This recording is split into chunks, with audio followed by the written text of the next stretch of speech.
Hello. Nope, go away. Can you imagine? That'd be awesome.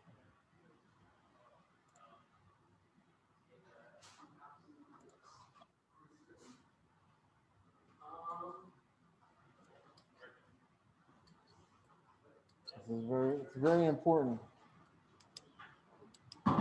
Sets the tone for the whole rest of the semester. Now. How you guys doing?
Taylor, we'll work on it, man. We'll work on it. I know it's not going to be great, but we'll get by. We'll get by.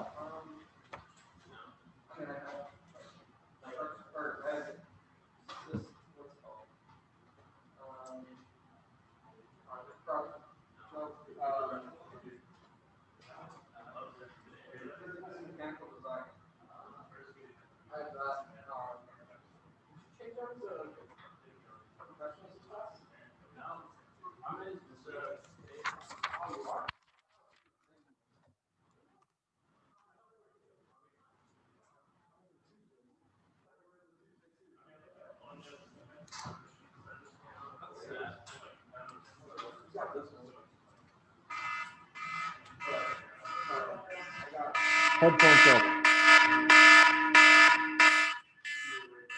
2 minutes. Two.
All right, 12:30.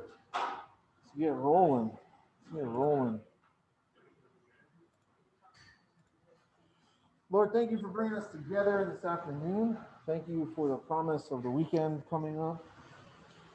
Pray that you would help everybody get situated with the new schedules, that you would help us to continue to thrive and strive in this time, and that you would help us keep our momentum going, Lord. In your name we pray. Amen. All right. I got a new thing. I'm going to 3D print a fist on here, and then I can fist bump you guys. And get the only problem is then I have to clean it every time somebody touches it, which is problematic. I'm still working on that. Still working on it. Maybe I'll have like a barber's thing where I can put like this in the blue liquid, right? Like we use for combs. Anyway. All right. I'm gonna request that one person. You guys are gonna want to have your computers open and be in the Zoom meeting so that you can, or at least Discord, to chat with your other teammates when we do some activities today. I'm not going to do breakout rooms, but you are going to need to chat with them some way. I would like for one person to please man the chat and let me know if there's any questions that I'm not seeing. No, thank you. That works perfectly. Thank you. All right. Cool. So let's try to not wander too far away from the microphone, because as I understand, that makes it hard for the people at home to hear, and it's difficult for me to stand in one place, but make it work. Okay. So what are we going to do today? We are going to talk about a little bit about last class. We are going to, says topic 4, but that is a lie, because that would have meant that we skipped topic 3. And there's a lot of fun to have in topic 3, because it's everybody's other favorite topic, which is transport. Right? So we'll get there in a second. And then we'll talk about fluidic systems. Specifically, we're going to get into hydraulic systems today. I hope to get into pneumatics, but not going to happen today. All right. So the things, electrotruths. They're like regular truths, but they're electric. Right? Electromechanical systems. What are the mathematical truths? Well, it's a combination of an electrical system truth and the mechanical system truth, right? So mechanical systems, we've got some of the forces is equal to mass times acceleration, or x double dot, as we typically call it. We've got FB is equal to BX dot. We've got F sub K is equal to KX, right? Those are our major mechanical system truths. We can have the rotational equivalence if we want, or we substitute torques for forces and theta for position, right? Otherwise, they're basically the same. Mass becomes J. Okay, electrical systems. We've got Ohm's law, right? We've got I sub C is equal to C E dot C. We've got E sub L is equal to L I dot L. And then we've got Kirchhoff's voltage and Kirchhoff's current laws. Right, those are our truths for electromechanical systems. My wholehearted suggestion is that you treat them both as separate subsystems and just develop a model for the electrical portion and one for the mechanical portion, right? That is what I would suggest that you do. Don't waste your time trying to put them together, right? Don't worry about that. We'll put them together later when we get to analysis, right? And it'll be much easier, I promise. You don't have to waste your time on that. I just want you to get the equations. I want one equation for each system, right? That's it. What about if we have like a mechanical system that's got 2 masses? One equation for each mass, right? One equation for each inertia. One equation in a circuit for every energy storage element. The question came up in office hours. What do you mean by that? Like how many equations? Well, you need a first order differential equation describing each of your energy storages, right? So if you have an inductor and a capacitor in the circuit, you want one E dot C equation and one I dot L equation. Right? That's what we want. So that's what we're aiming for. Okay. Everything. I feel like I went over this last night. It would take too long to go over everything. I don't know everything. I know some stuff, but it's not this. Outside of this class, I'm pretty useless though, to be honest. All right. Some of you might be like, that's not true. You're pretty useless in this class too. Oh, burn. Sick burn, guys. Sick burn. Okay. Do you guys have any other LX and C of X, right? L of X and C of X. What happens in the real world, right? In the real world, the capacitance of a MEMS system depends on how far away we are, right? Because it's based off of electrostatic charge. I want you to think about this, right? This time of year in Phoenix, we've got a lot of static in the mornings, right? If you go in your closet, your clothes are all sticking together, right? If you move them far enough apart, there's no electrostatic force that's pulling them together anymore, right? They are still separate, but if you get them close enough, they will attract each other. This is the force that is being used in a MEMS style device, a very small force like the force between charged particles, right? Almost like a van der Waals force if we're going all the way back to chemistry, right? Okay. In the real world, also, your inductance in a solenoid changes as our iron core moves through the field because we're removing part of the field from it as we move the iron core out of the coils, right? If it's an iron core, it's going to magnetize as we apply a magnetic field, and as we move it, it's then going to act in strange ways, right? These types of systems, right, end up giving us nonlinear equations, which was basically the whole focus of last class, right? Was to show we can get a nonlinear equation, we're just not going to analyze it. So we can use the first 4 steps of the 5-step method to come up with, right, our nonlinear equation. We're just not going to solve it as such. We're going to do something to it, and we haven't learned what to do to it yet. So we're going to leave that on the table. Those models for the systems with L of X and C of X are a little bit more real world, right? They're a little bit more complex. They include some more dynamics that we hadn't talked about previously, right?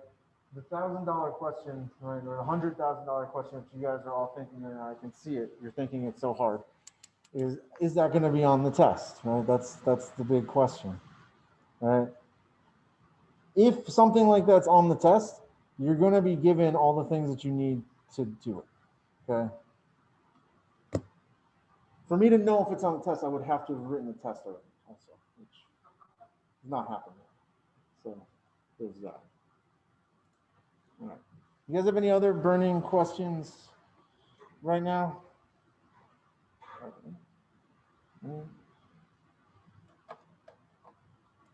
So as promised in Discord, here is the full Tri-Wizard standings. I apologize for the Zoom bar at the top. All you're missing is fall 2020 Tri-Wizard standings. That's what it says up there. Yeah, but it could say anything, really. We've got the Life Livers in first with 24. We got a 3-way tie for second. In the bag, Dr. D Sanitizers, SDCK, 20. Static Waffles, Zoom Engineers, Matilda's Pointy Compass, Doctors Without Doctors, Yikes, Warzone, all in 5th. In 11th by themselves is Blank. So there you go.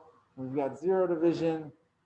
And at Zero Division, I have to ask you guys, did you lovingly name your team because of Jemmy, or was that just like, because I heard that he said you could divide things by 0, which it was part of it, but also thought it was a little clever. Just gotta get that in there. 185.31 Quizzard Lizards, Michael Scott Paper Company, and the Swarm Lords. It is still close. There's going to be opportunities for points today. It's going to be great, and it's not going to be time trials, so you guys don't feel like you have to rush through a problem. We're just going to do some other stuff today. How does it work with the exam, right? How does it work with the exam? Great question. Next week, your Tri-Quizzard points will be tied directly to the exam in a way. Your whole group, the average of your score will be taken and compared to the other groups, and you will get first, second, and third place points based off of that, similar to how we do time trials, right? So you guys never know what the average is, but I'll tell you who got what points, okay? Also, it's something I didn't tell the morning class, but I'll go over it again next week. Whoever gets the highest score will get a prize. All right. Also, I offer incentives if the whole class can get over, typically we go with a 75% average or better. If you get a 75% as a class or better, then I'm not above bribing you. So we can get there. We'll do something. What is that? Sure, we can do an ice cream cake if that's something that you guys all want. I mean, if there's any gluten or dairy-free people, you got to let me know. I'll provide an alternative because that seems unfair that everybody else would have ice cream cake and then you don't get anything at all, right? So I'll figure something out. Luckily, most of my household is gluten and dairy-free, so I should be able to come up with an alternative. My son Oliver, my youngest, and I are not, but my wife and my oldest son are, for health reasons. And yeah, so we're basically, we all are, because gentlemen, keep it, listen to this very closely. Whatever your wife says, that's what happens. That is the rule, and you follow that rule. Okay? Exactly. Yes. Happy wife, happy life. Okay. Anyway, let's talk a little bit about things that are due, right? Because that's. Oh, by the way, I didn't wish you all a happy Down Syndrome Awareness Month from my son Harrison. So it is Down Syndrome Awareness Month. As part of your, normally what that entails is we would do the buddy walk at ASU for homecoming. I don't think that that's happening this year. So unfortunately, that's always a lot of fun. But anyway, Down Syndrome Awareness Month. Partially because of that and partially because his birthday is on Tuesday, your participation next week will hinge on two events. Okay. The first is on Tuesday, you will have to sing happy birthday to my son, which I will then show him the YouTube video when I get home, and it will be super exciting for him. So you get 5 points for doing that, just showing up and singing happy birthday. The other 5 points you get for just showing up to take the exam. As long as you, so it's like insult to injury thing, right? If you don't take the exam, you also don't get 5 participation points that would have been really easy for you to get had you just showed up to take the exam, right? So that's next week. This week's, so what do we got going on, right? You guys got your homework due on Sunday. Then we've got, it's an exam. Well, let's call it a opportunity to showcase your knowledge, okay? You have an opportunity to showcase your knowledge on Thursday next week. Now, it was brought to my attention during office hours, and I'll bring it up here. What we're going to do is, for those of you who may be commuter students and don't have a place to take the exam, and maybe have a class before this, and you can't get back to wherever you live, you can come to this room and take the exam, right, during the exam time. And I'm fine with that, and we're good, okay? Right, but that's special case if you are a commuter student. If you live on campus, right, please make sure that you get back to your room and do all that stuff. I don't want people rushing after a 7 a.m. class, or I guess this class after a 9:45 class, and you've got 15 minutes to get home, right? And it's not going to happen, right? So I want you guys to have all the time afforded to you. You get 2.5 hours to do the exam. You get 30 minutes beyond that to submit it, right? So take pictures of, so submit it as PDF or Word doc, right? Please, those are the preferred formats. Exam day, what you should do is, yeah, listen.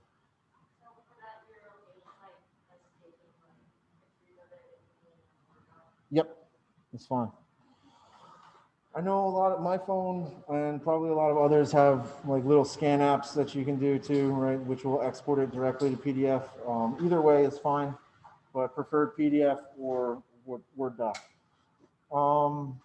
If you're, let's see, so remember with the Zoom taking of the exam, you sign into class at the same time with your computer and with a secondary device, which will be pointed at your workspace, just to ensure that you only have the things that are allowed for you to have. You don't want to have your actual test showing like from the side. I had students in ESG-360 who would basically put it at some distance away just to show their desk, right? So that's basically what I'm looking for. Just want to make sure that it's just your computer, just your master sheet, and just like pen and paper and calculator, right? That's it. Yeah, just. You have your master sheet on your computer, is that okay? That's fine. Yes. Dr. D? Yeah. Can you repeat the questions that people are asking in the classroom, please? I was asked if it is okay to have your master sheet on the computer screen, and I said yes. Thank you. Yep. All right. Other exam related business. Yeah, do you guys have any other questions about the exam so far? It covers everything up to next Tuesday, up to and through next Tuesday. Everything on modeling, topics 1 through 3 is exam eligible. Okay? It's going to have the same format as the homework. There will be a small theory section followed by problems. How many problems? That's always the question. Okay, so the question always is, somebody will always ask, how many questions? My question to you about that question is, how does that help you solve, how does that help you prepare for taking the exam? And that's, and I get it. I understand why you want to know, right? I do. I haven't written the exam yet, but my general rule of thumb is for you guys, if I can finish the exam in 30 to 40 minutes, then it is okay for you guys to take in 2.5 hours, right? So that is what's going on. Outside of that, I told you guys I didn't write it yet. So I literally, you can probe me all you want. You can torture me all you want. I have nothing for you.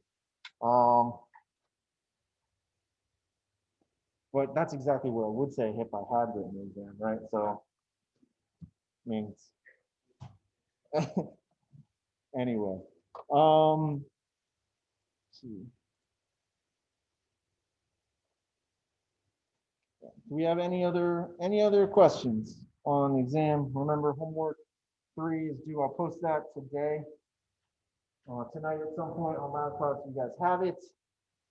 You guys have anything else? No? Nothing? We'll keep going through stuff. Remember, I don't have office hours today, but I do have them tomorrow from 3 to 5. If you need help, the link is in laptop. It's a separate link from class, right? It's its own office hours link.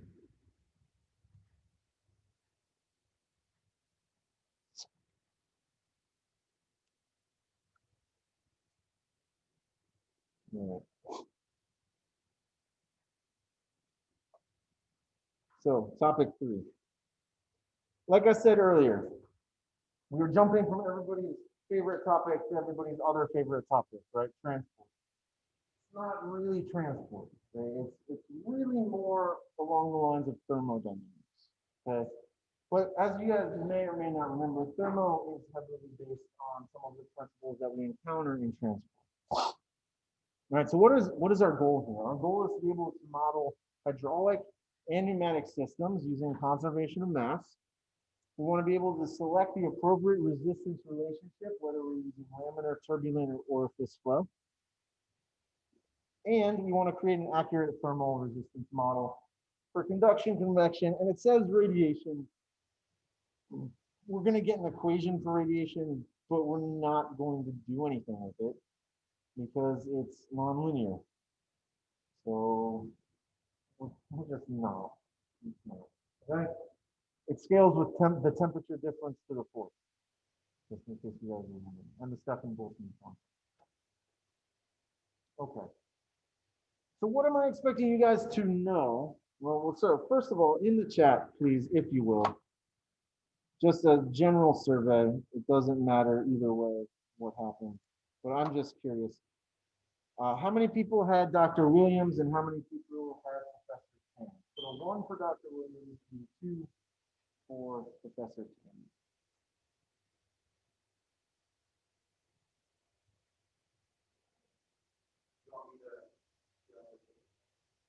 Yeah, if you could. You're going to want to for stuff later.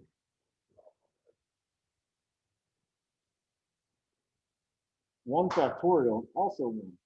So we got mostly So we've got mostly Dr. Williams. Last class was a much more even stuff.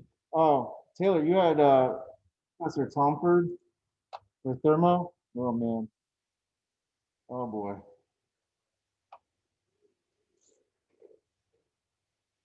Yeah, I'm sure she was very good in thermo.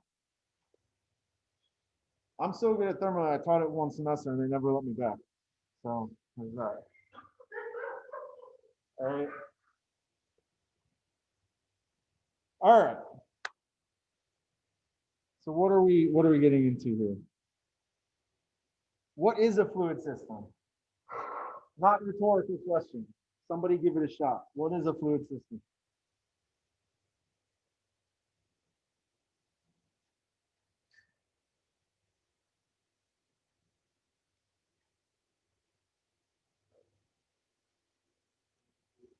System of fluids, somebody said. All right. System of fluids. Sure. Sure.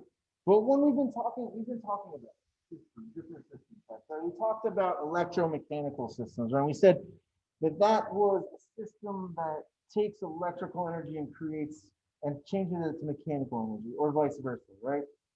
So if we frame our definition in terms of that, what do we use fluid systems typically to do?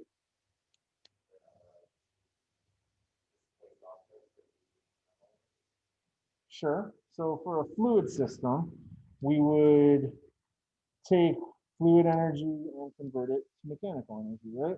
We take a pressurized gas or a liquid and deliver force within force, right? That's what we're trying to do here. And a lot of fluid systems, whether they're pneumatic or hydraulic, serve the same purpose, right? It's force multiplication, right? That's what we're trying to accomplish when we use these systems. We're trying to increase the amount of force or decrease the amount of force on that's being applied. Right? A lot of hydraulic equipment is used in construction, right? Okay. Cool. So, what is an hydraulic system, right? So now we're getting into the flavors of fluid systems, right? Because remember, as the lecture was titled, gas equals fluid, don't forget, right? The gas is a fluid. Right? So what is a hydraulic system? Well, a hydraulic system is one that uses pressurized liquids. What kind of liquid? Well, hydraulic fluid, right? Like oil, like water. Well, any liquid can be used in a hydraulic system, right? There are certain reasons why you want to use some instead of others, and we can talk about those later, right?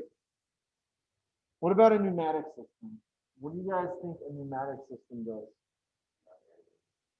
I heard somebody say it. Gases, right? It uses pressurized gases, right? The telltale sign of pneumatic system is that nice compressed air hiss, right? You get there's a lot of universities where they're playing with pneumatically actuated robot hands, right? And their labs is really loud. You just constantly hear the discharge of pneumatics like all day. Sounds great. Right, so yeah, pressurized gas, right? So that's the main difference. A hydraulic system is a liquid, has a liquid as the working fluid, and a pneumatic system has a gas as the working fluid, right? Each one of those comes with its own caveats, and we'll talk about them in a minute, right? So, all right. So what is a thermal system? I think about this in the way that we defined our fluid system, right? If we're going to talk about this and how it stores and releases energy, what is a thermal system intended to do? Yeah, right. It stores and releases heat, right? It's the system that uses temperature as the dynamic variable, and it is typically concerned with adding or removing some heat energy.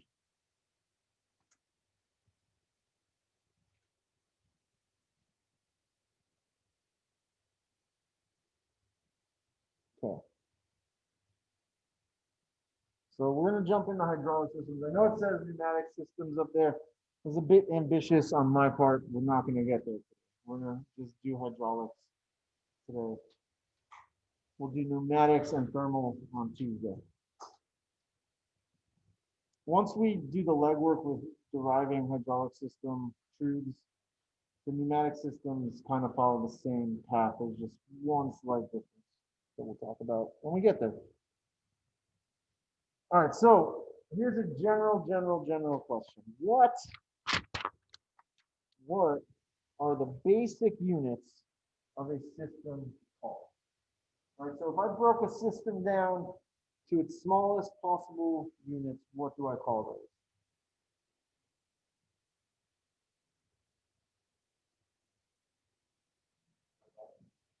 Close, close.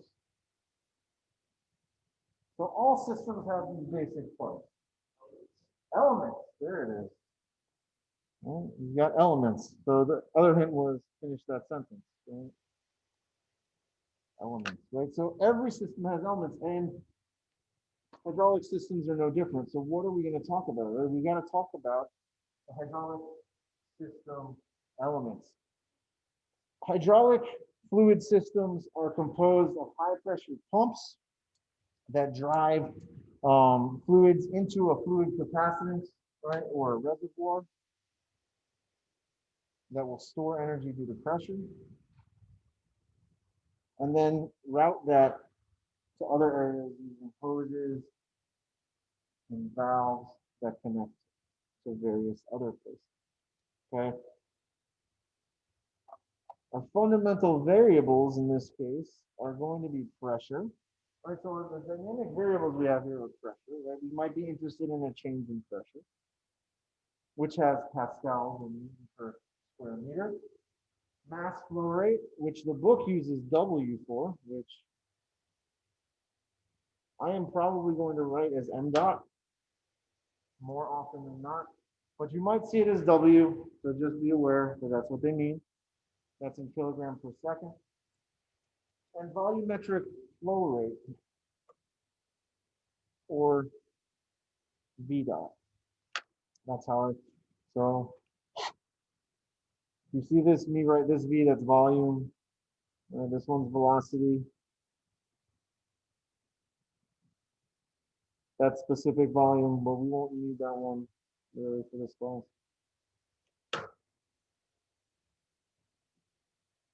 Right, so Q is our flow rate, right? Q is our flow rate, our volume flow rate, which is in meters cubed per second.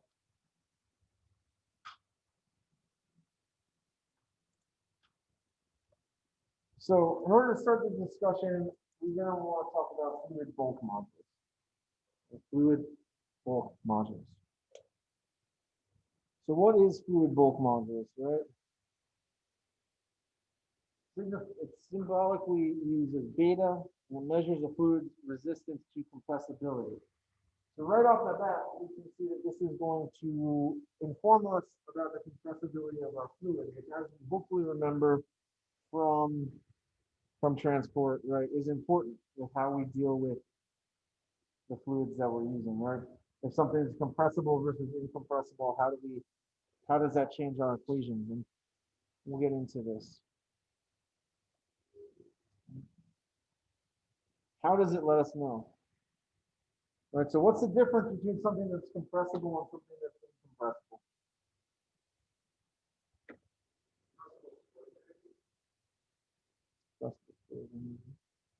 Yeah, yeah. That's part of it. What else? What else?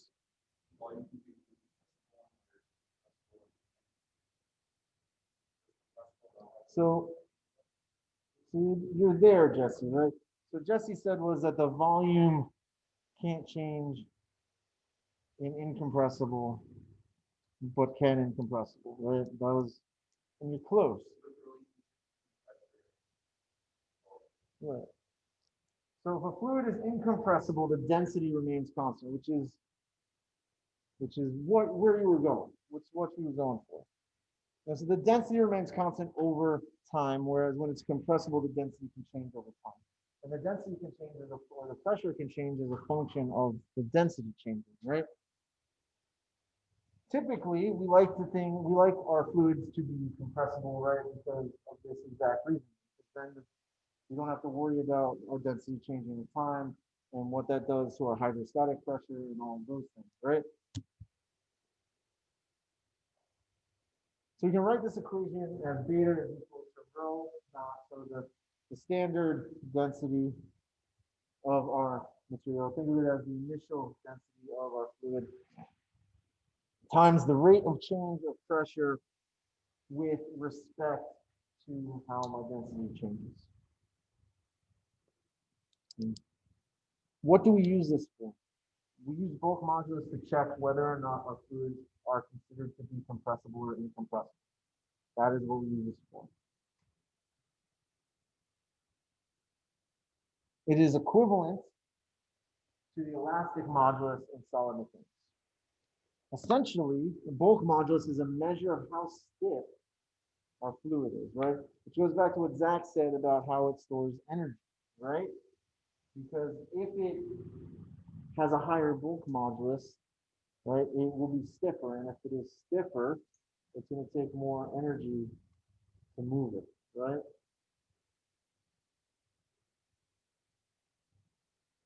Typically, hydraulic fluid has beta on the order of 10 to the ninth, which is gigapascal. And so pretty large.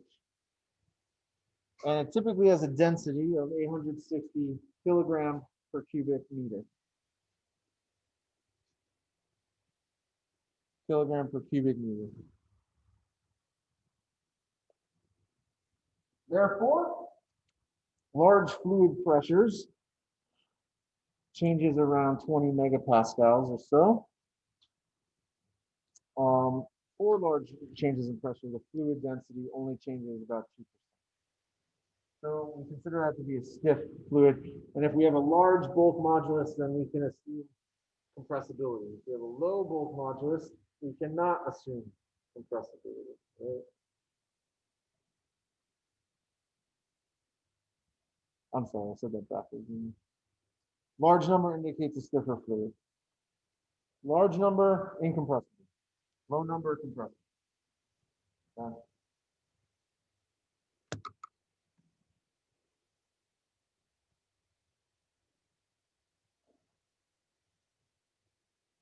All right. Any questions on bulk modulus right now? No, not really. Again, this is a useful metric for us, right? Because it tells us whether we're incompressible or compressible. That's the whole idea here.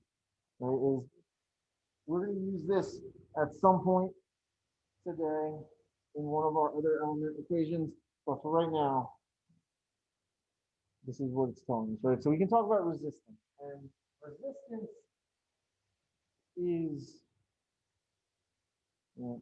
so we're going to do, in a second, we're going to do an activity to require you guys to hop on Discord and talk in your group text channels. If you don't have access, I apologize. Do your best.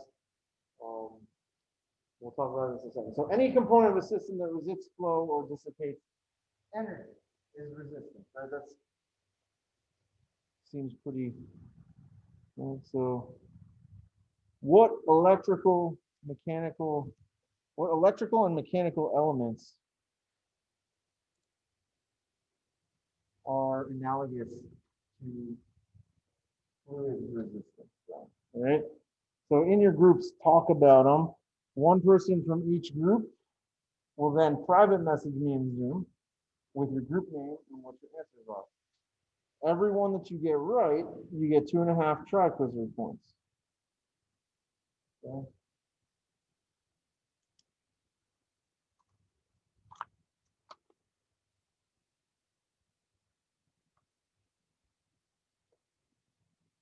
Yeah. Take a couple minutes, talk about it.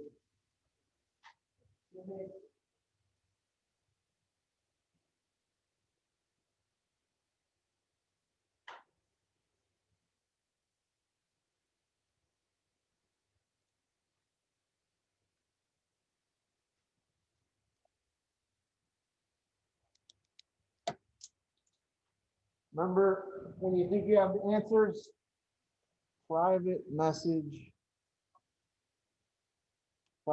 me. in the Zoom private message.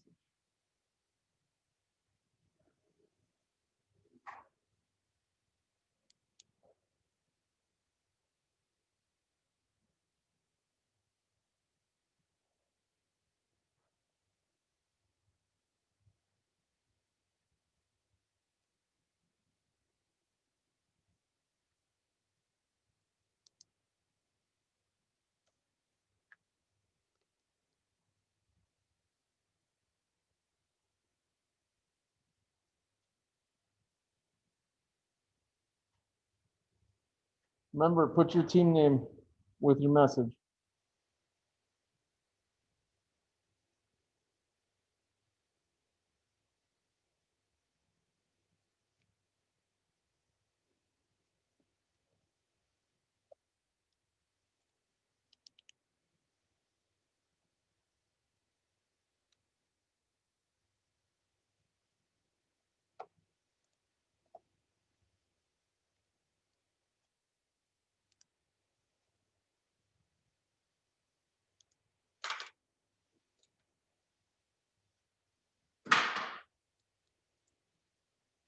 As intended.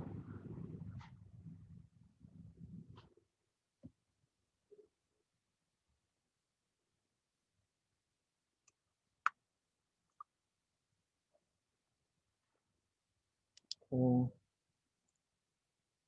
Time's almost up, everybody. Yeah, can't sit here all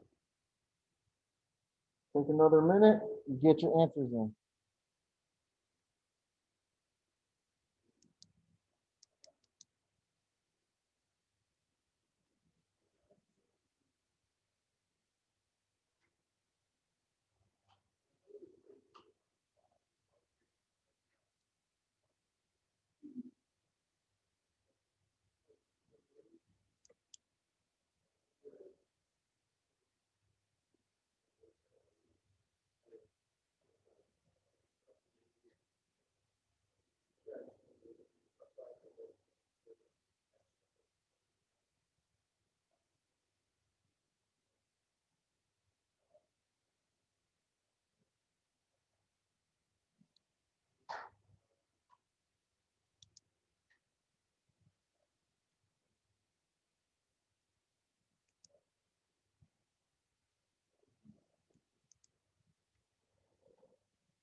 All right.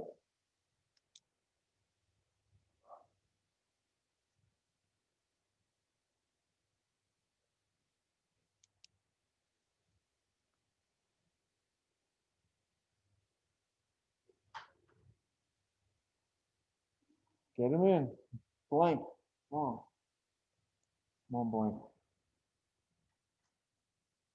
We gotta move. We gotta keep moving.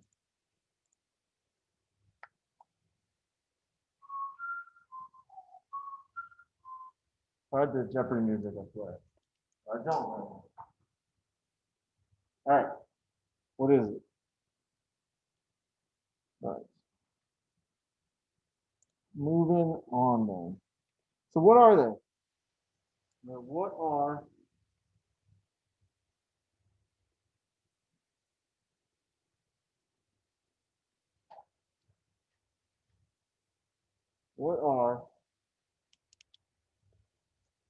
the mechanical elements and the electrical elements that is equivalent to resistance in fluids? Well, it's a resistor and a damper. A resistor and damper, and you got 2 points. Or sorry, 5 points. 2 correct.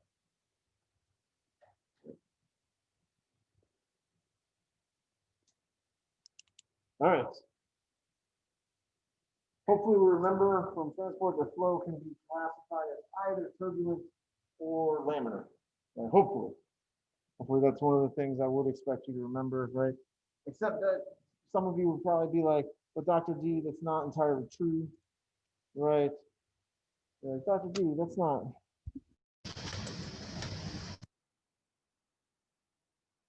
sorry, my mic cut for a second. I think we should be good now. You're like, Dr. D, that's not entirely true. You forgot when it's equal, right? You forgot when there's that transition period. That's true. I didn't talk about that, but we're going to consider things to be turbulent or laminar. We're not going to worry about what happens as transition flow. Transition flow is just really a mixture of laminar and turbulent, right? So it's absolutely super nonlinear, and we're not going to touch it. How do we decide if something is laminar or turbulent, right? How? Well, that's a great question that you guys can talk about in your groups, and then somebody private message me from your group with the answer to get 2.5. Try quicker points. So what do we use to decide? What do we use to decide if we have turbulent or laminar flow? Mathematically speaking.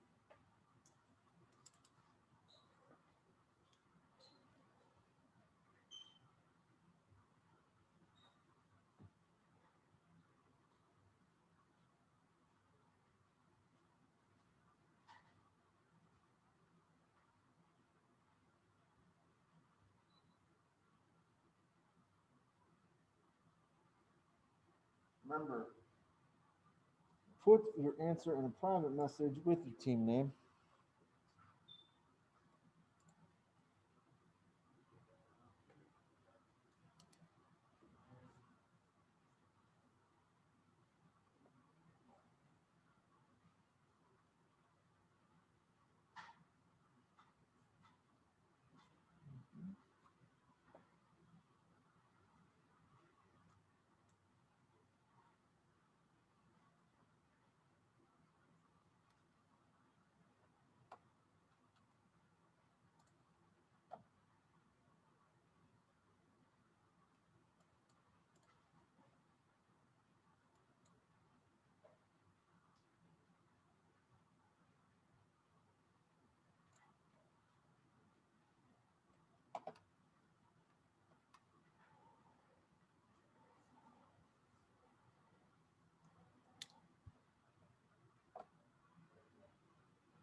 All right.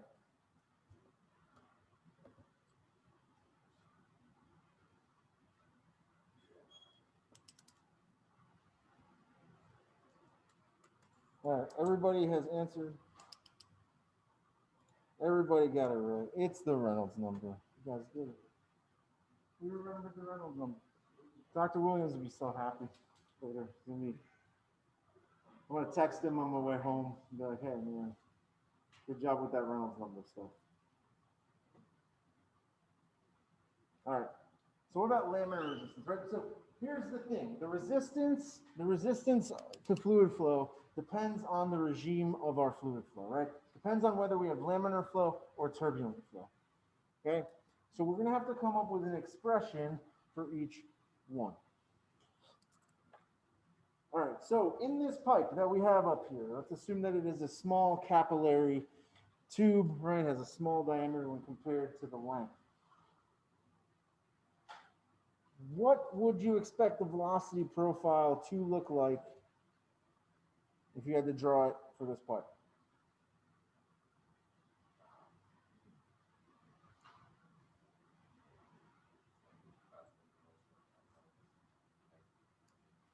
Trevor said something, but then made this motion with his hand. So that really solidified things. And yeah, it'd be parabolic, right? Why? Why would it be parabolic? It's going to stick at the edge, right? It's going to stick at the edge, and it's going to develop as we get towards the center of the channel. This is for internal flows, right? For internal flows, that typically happens. And you get that nice laminar look to it. If you don't have laminar flow, if you have turbulent flow, what does it look like? It's all choppy and looks like that, right? It's scientifically based, right, on my research. So how do we classify laminar flow in a pipe, right? How? What does it look like? When we have laminar flow, what do we generally assume that it looks like?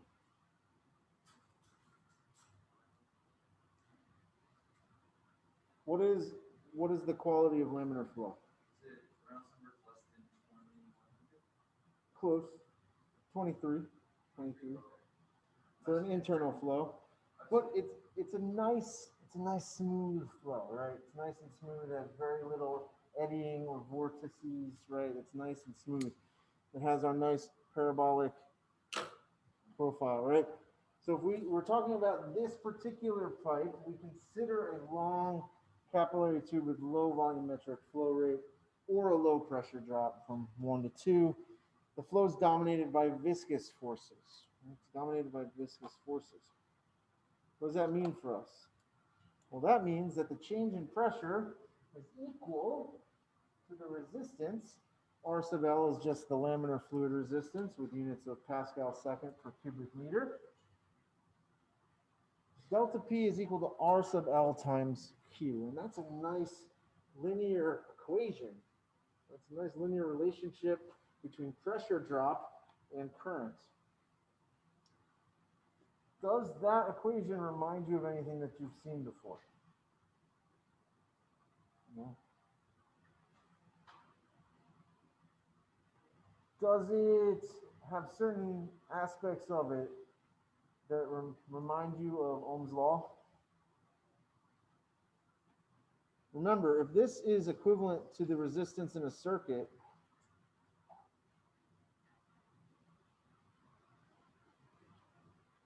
isn't Ohm's law just the change in voltage is equal to the resistance times the flow of electrons? In this analogy, pressure and voltage are equivalent between the two systems, and current represents our volume flow rate. So it's just like Ohm's law, but for a pipe, right? The laminar flow is a linear relationship, right, between the pressure drop and the flow rate. Therefore, it's analogous to Ohm's law.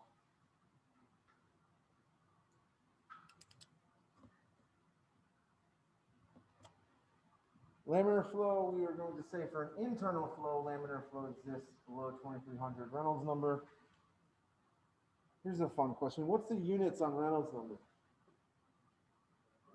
There are none. It's a trick question. Nailed it. Those fluids guys, they love their unitless, their dimensionless constants. Yeah.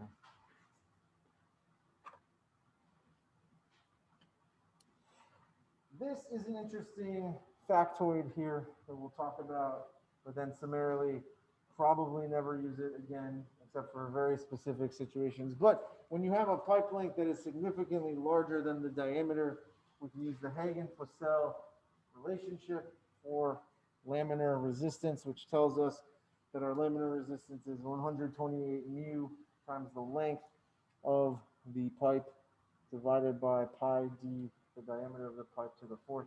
What is mu in this equation? What is mu? When we're talking about fluids, what is it? The viscosity, exactly.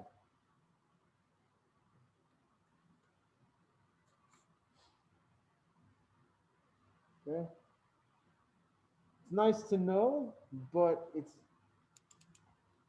at this point, I think we all know that we're just going to leave it as R sub L. Why? And whenever we do any other circuit or mechanical system problem, we don't worry about simplifying our elements into other equations. We're just going to leave it as R sub L and just leave it as that. But it's nice to know. All right, what about turbulent resistance? Well, anything that flows through a valve, an orifice, really high friction pipes, right, is considered turbulent. When is it turbulent? Well, when Reynolds number is above 2300, flow is going to be rough, it's going to swirl, right? Think about the difference between when you turn your hose on, right, and you let it flow, and then you put your thumb over the end, right? One of those is laminar, it's nice and smooth, right? The other one is turbulent, it turns into a spread, right? Fluid resistance in relation to turbulent flow is nonlinear. It's defined as delta P is equal to RTQ squared. Or you can rewrite it in terms of our flow rate here, where K sub T is just equal to the square root of 1 over RT.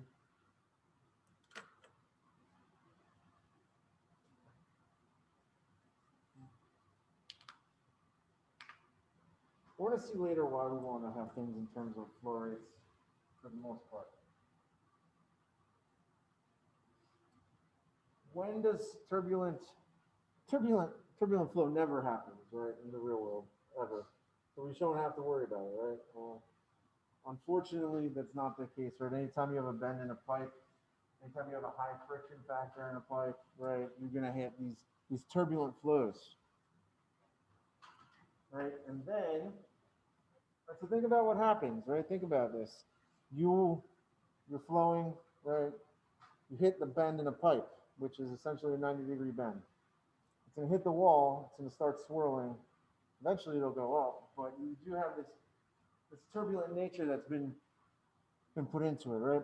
So there are a lot of places, a lot of graduate school projects, a lot of doctoral theses that focus on how do we do computational fluid dynamics to accurately model turbulent flow. People get their PhD on doing just that. There was a guy at ASU when I was there who, one of his main projects was how do we develop a computational fluid dynamics model for flow inside of the heart, right? Which is super interesting, but right, that's outside the scope of the stuff that we're going to do in this class, right? For the most part, if we get something that's turbulent, we're just going to get up to step 4 and then we will linearize it later, right? We'll actually do one that's turbulent in a little while. Most cases, how do we find that resistance, right, or that constant? Well, it's determined experimentally. You guys all hopefully remember from transport, most of the things in transport and in thermo are empirically derived, right? Somebody did a bunch of experiments, they tabulated the results of said experiments, and then other people verified them and got the same thing. So now we just use tables to look everything up because we can do that, right? Thermo is, that's all thermodynamics is, right? Is go to table A4, right? Look at the saturation temperature. Oh, it's less than, then go to A5, right? Like, it's just knowing which tables to look things in on. Fluids, very similar, where we look up friction factors that will tell you, you know, how much head loss you should be expecting in the pipes. Right? It's also, I remember undergrad taking fluids and heat transfer, and this was my introduction to the world isn't nice as my textbooks would want me to believe that it is, right? Because there's large amounts of percent error when it comes to you using the nice idealized equation in the textbook versus what actually happens inside of a pipe, right? Anyway, we can talk also about orifice flow. When would we want to use orifice flow? There's a lot of situations, right? You can use orifice plates for throttling flow, right? So you can use them to speed up or slow down flow. You can use orifice plates as flow meters, right? Certain orifice plates are used as flow meters. This brings into light the issue that we have when we want to measure a flow, right? In order to measure a flow, you have to disrupt the flow itself, right? Which is sometimes problematic. An orifice is an opening through which fluid can flow, like a hole in a tank or a valve opening. And this figure shows fluid flow through a sharp-edged orifice, right? That's important because the type of orifice determines the discharge coefficient in our equation.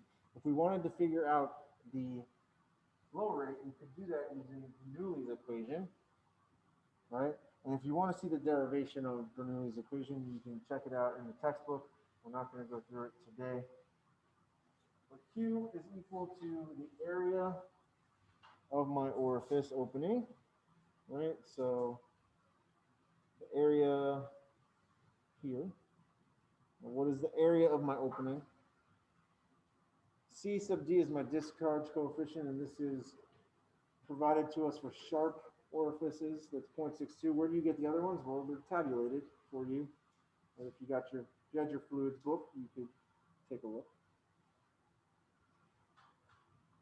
Times the square root of 2 times the change in pressure divided by the density, right? And we can rewrite the pressure drop as P1 minus P2, right? So that's neat.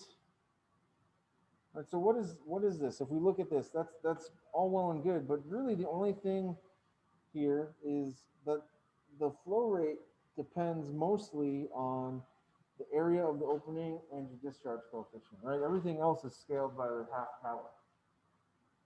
Right, so it really has nothing to do with whatever fluid you are sending through there. The only thing that is specific to that fluid is the density, and that's density to the 1/2 power, right? So you're taking the square root of it. So the things that are driving the bus here are the area of the orifice and whatever your discharge coefficient is. And your discharge coefficient is essentially a friction factor. All right, what about valves? Well, here's the deal with valves.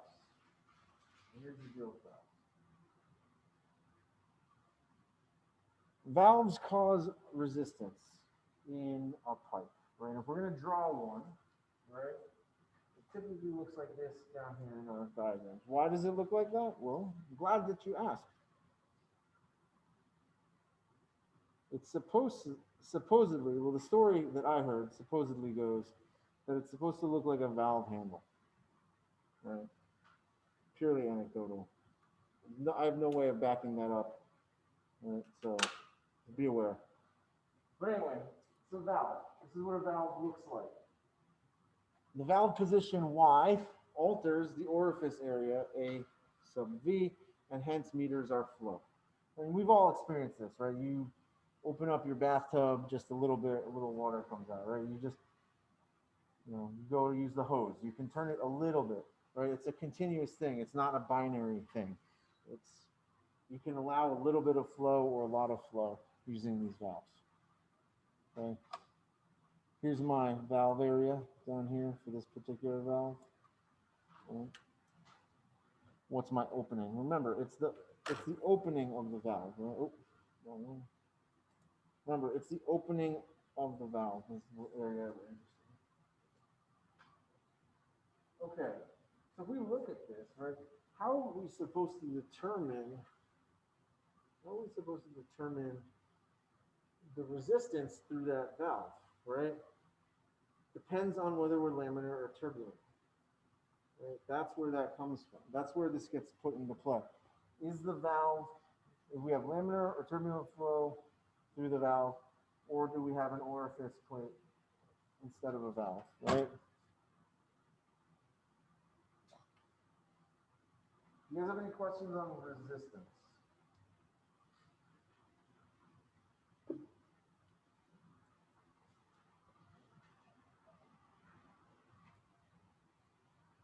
Any questions on resistance?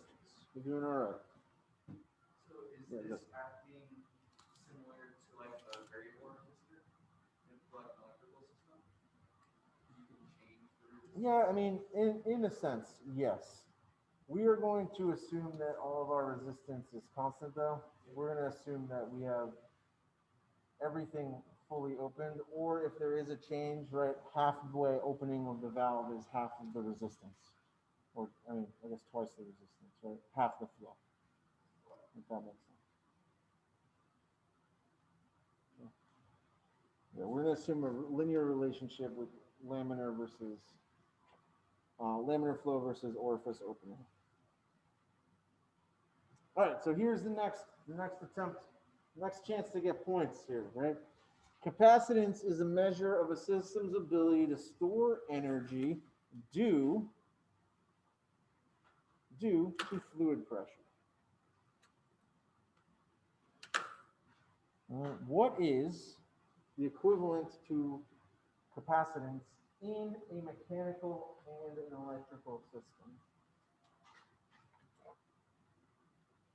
Same deal. Private message with your team name.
All right.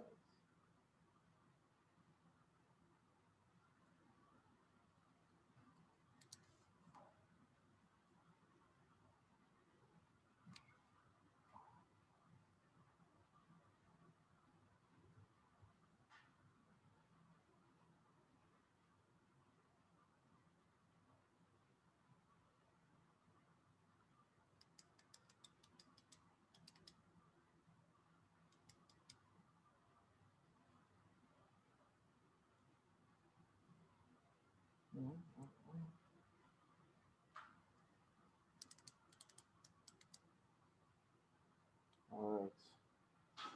Getting ready. Here we go.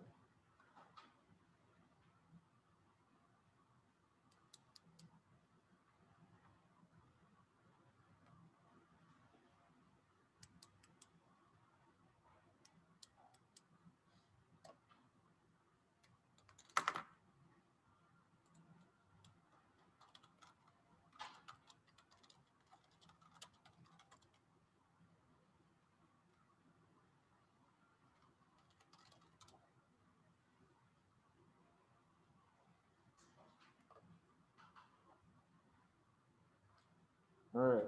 Blank, you guys gonna put one in here? Waiting on you.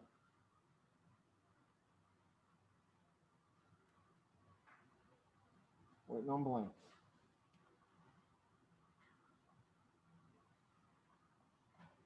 Everyone else is. Blank. All right. Well.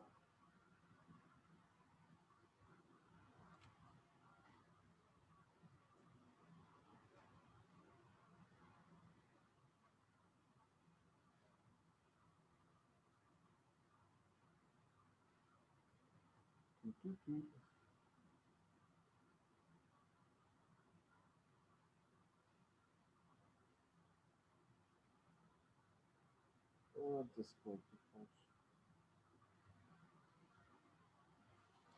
All right, blank.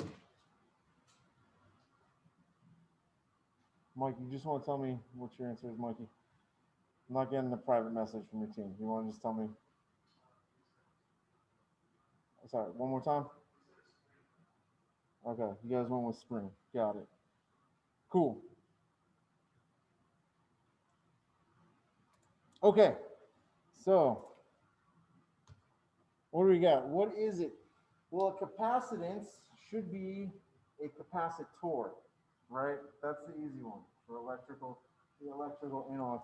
In a mechanical system, then what is it? Well, if a capacitor is an inertia in a mechanical system, then a capacitance should also be an inertia in a mechanical system. Right?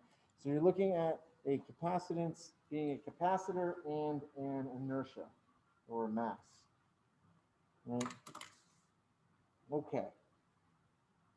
So what is a capacitance, right? Well, physically for a fluidic system, a capacitance is a reservoir or a tank. So if we have a system that has no tanks, then you have no capacitance, right? If you have no way to store the fluid, then you cannot have a capacitance, right? Well, let's say, for example, we have a, a tank like this cylindrical tank here that has a constant cross section, right? It's a constant cross sectional area. Well, in general, C is equal to dV dP, a change in volume with respect to pressure. It has units of meters cubed per pascal. Well, let's remember that if I wanted to know what the mass of the fluid was, right, I can get that by rearranging my density equation, right? Density is mass per unit volume, so mass is density times volume, okay? Hydrostatic pressure, and so how much pressure do we have just based on the fluid sitting there, is dependent on rho GH, right? So the fluid density times gravity times the amount, the height of the fluid that we have, plus the atmospheric pressure because we have a constant atmospheric pressure weighing us down. Right, so the capacitance of a tank, we can then rewrite, and this is a tank of constant cross-sectional area as dV dP. Well, V, the volume, is just, well, that cross-sectional area is constant, so it's the area times the change in height, right? The cross-sectional area times how much fluid height we have in there. That's variable. And we can rewrite the pressure using the derivative of our hydrostatic pressure, right, as rho times G times dH, the change in the height. Well, then both of those have dH in them. Right? So we can rewrite this capacitance for a constant area tank as the area divided by rho times G. So the big things driving capacitance are what the fluid is and how big the tank is, right? That's how much capacitance you have. Different fluids will have different capacitances if they have different densities. So we can go back up to this equation here, right? This guy. This C is equal to dV dP, and I'm going to rewrite it as C dP is equal to dV, and I'm going to take the derivative of both sides with respect to time. And if I do that, I'll get Cp dot is equal to V dot is equal to Q. And this is my capacitor ODE. Yeah, perfect. Like when you draw like the line in the middle of it. Say that one more time. Sorry. For the V, Mhm. V dot, is that when Yes. you're drawing it, it's gonna be the V with the line through it and the dot. Right. So Jesse was asking, for those of you at home, if you can hear him, if that V dot was the one that I draw with the line through it. So for volume, and it is. It is. That is the volume flow rate. That's what that is. Okay. Whenever you see a capital V like that in the textbook, they're going to mean volume. They'll probably use a lowercase script V for velocity, right? We can actually see that on this previous slide right here. This guy. Textbook uses this for velocity right here.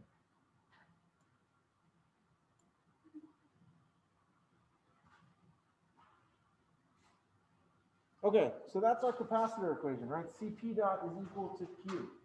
The amount of fluid that I have, or the amount of flow that I have, right? The flow rate is equal to my capacitance times my change in pressure with respect to time. And my pressure is changing as a function of time. So if I'm filling this tank, right? So if I'm filling this tank, this is saying that as I fill, the more that I fill it, right, the higher the pressure, the higher the rate of change of pressure should be, right?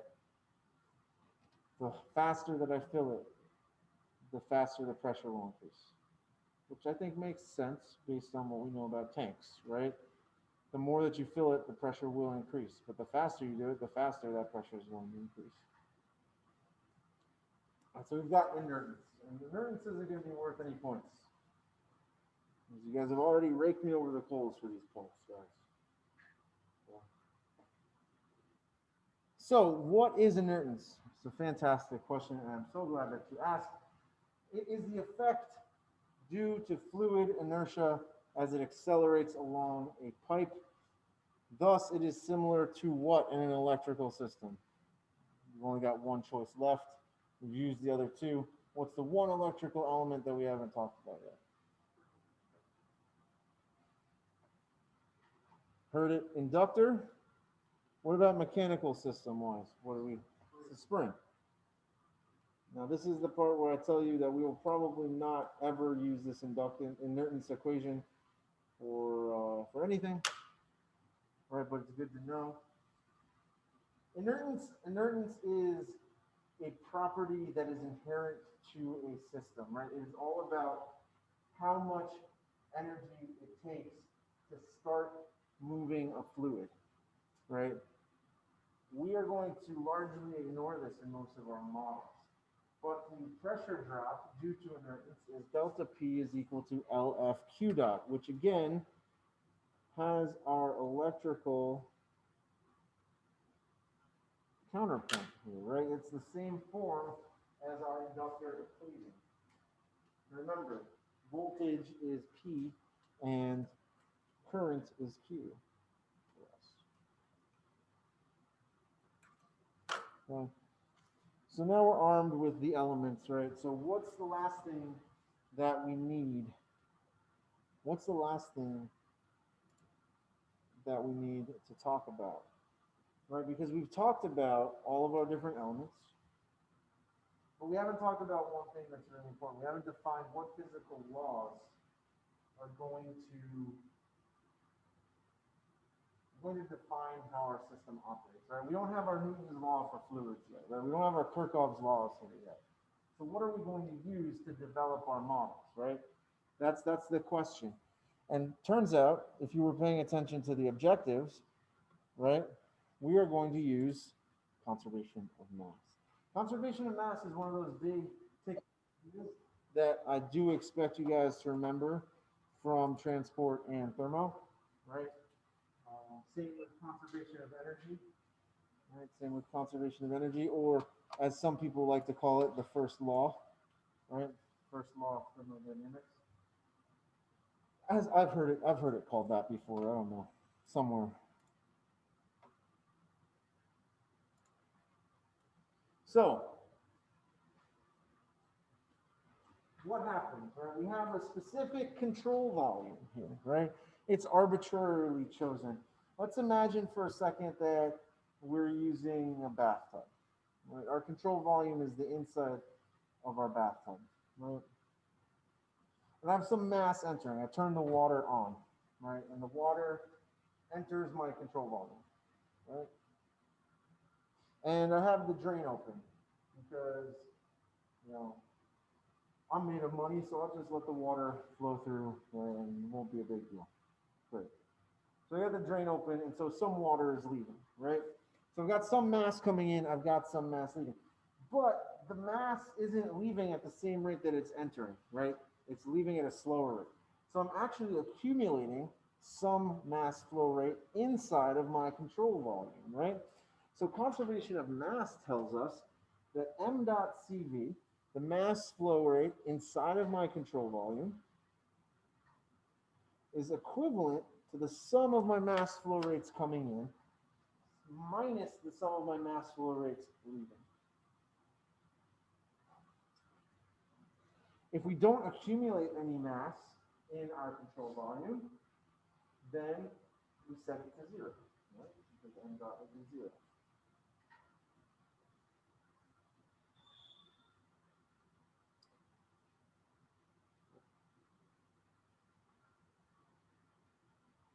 So we can have mass entering, we can have mass leaving, and we have mass inside of our control, right? That's what we can have.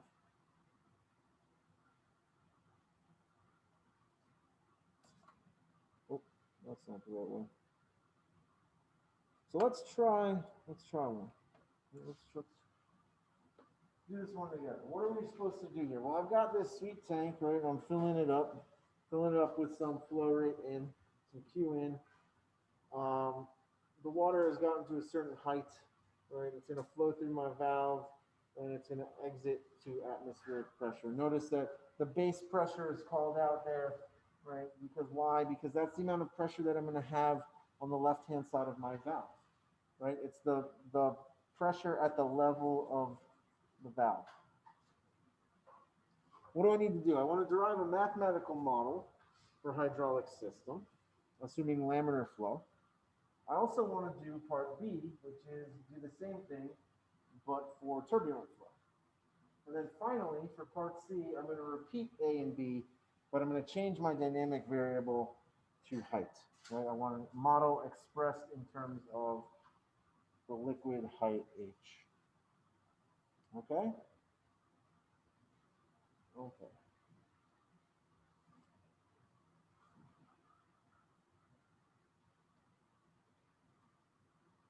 So let's start with a diagram. What should a good fluid system diagram look like, right? It's going to look very similar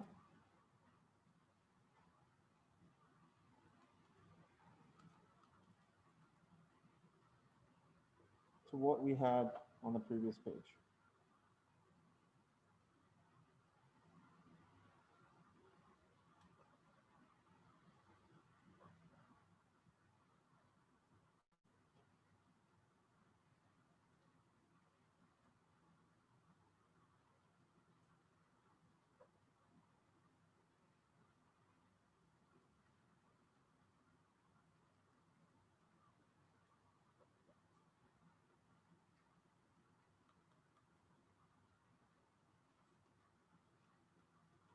Got some red fluid in there, the Hawaiian punch coming out of our tap.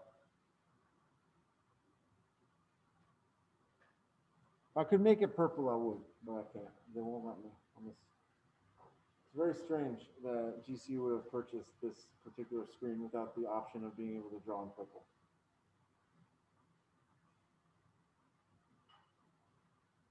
So it looks exactly like what we had on the previous page, right? This has everything that we need though, right? Except for one thing that I didn't draw yet. There's some pressure here, right? So inside, another way of drawing this, right, that's sometimes more intuitive is saying, well, there's some pressure inside of my tank, right? Specifically, we know we're interested in the base pressure. How do we know that we're interested in the base pressure? Because that's where our valve is located, right? That's where our valve is located.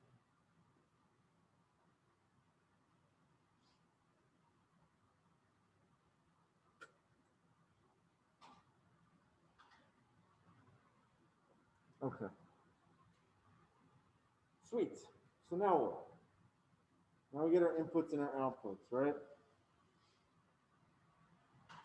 So what's my input to this system? I heard it. Q in. What's my output? Q out, they said. Yes, but no. Yes, but no.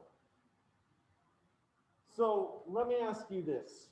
Let me ask you this. If you have some flow rate, you're inputting some flow, that's my cause. What is the effect of me doing that? What am I changing? Sorry. You can't come in,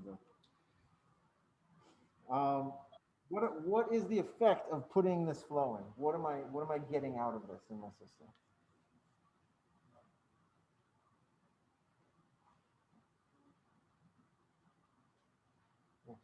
What am I getting out?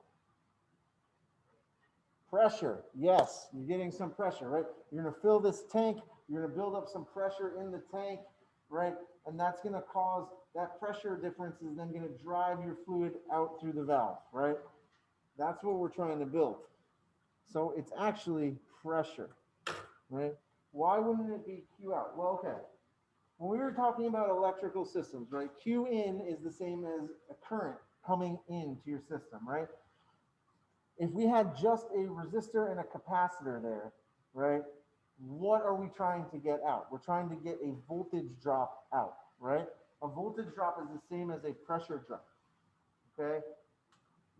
Because we have a capacitor in our system, we need to write it in terms of the capacitor equation, right?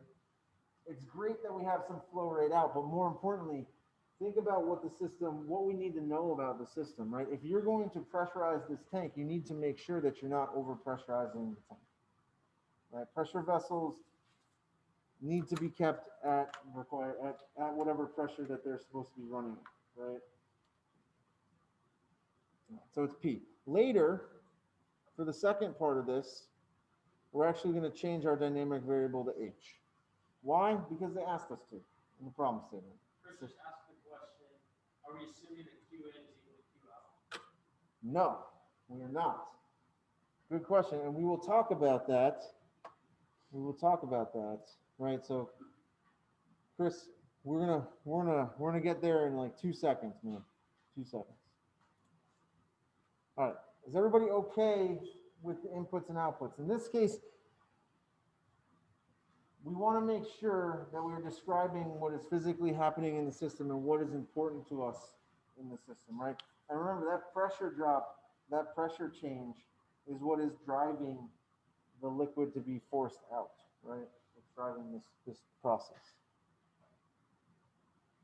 All right, so let's get into the mathematical truths. Well, Dr. D, you said that we're probably going to have to use conservation of mass. So I'm going to hedge my bets, and I'm going to write my conservation of mass equation. That's a good idea. You should do that. But then you're going to go back and you're going to look at all of your element equations, and you're going to say, but I don't have any of them in terms of mass flow rate. I'm boned. What am I supposed to do? Right? Fair assessment. But let me ask you this. Are we dealing with compressible or incompressible flow?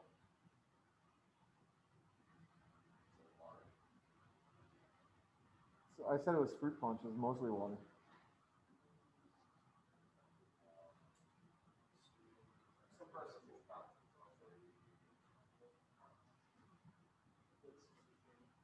So we're going to assume that this is constant density, right? We weren't told what the fluid was. We weren't told anything really. So we should assume it to be incompressible, right? So that we can take advantage of the constant density relationship. On our thing, should we be writing like assume incompressible? You could, if you want. Most of the time we are just gonna, we haven't really talked about how to deal with anything that's compressible yet, right?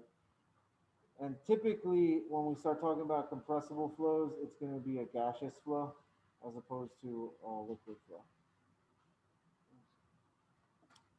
All right, so follow me here, right? Follow me. If we're talking about something that's incompressible, right?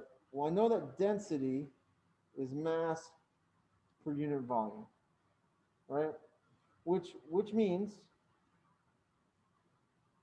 that volume is mass divided by density, right? Okay. Okay. What if I take the derivative of that with respect to time?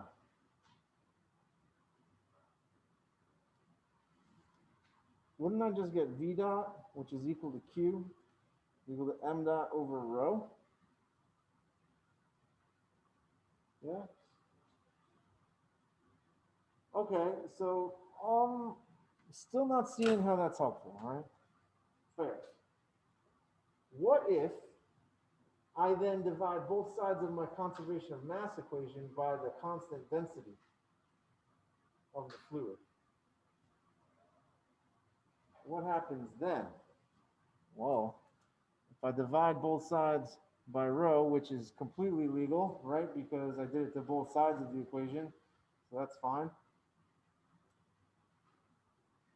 I'll get sum of Q dot CV is equal to the sum of my Q dot in minus the sum of my Q dot out, which is why we want to deal with incompressible flows.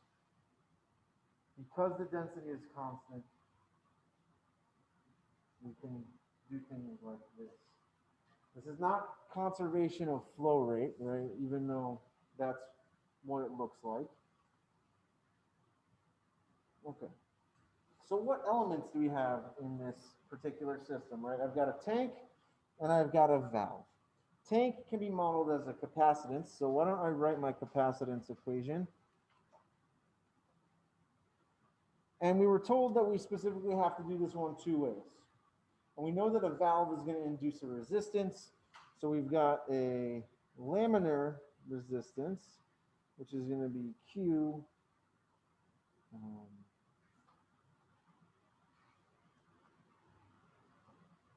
equal to delta P. We'll call this Q sub L for laminar.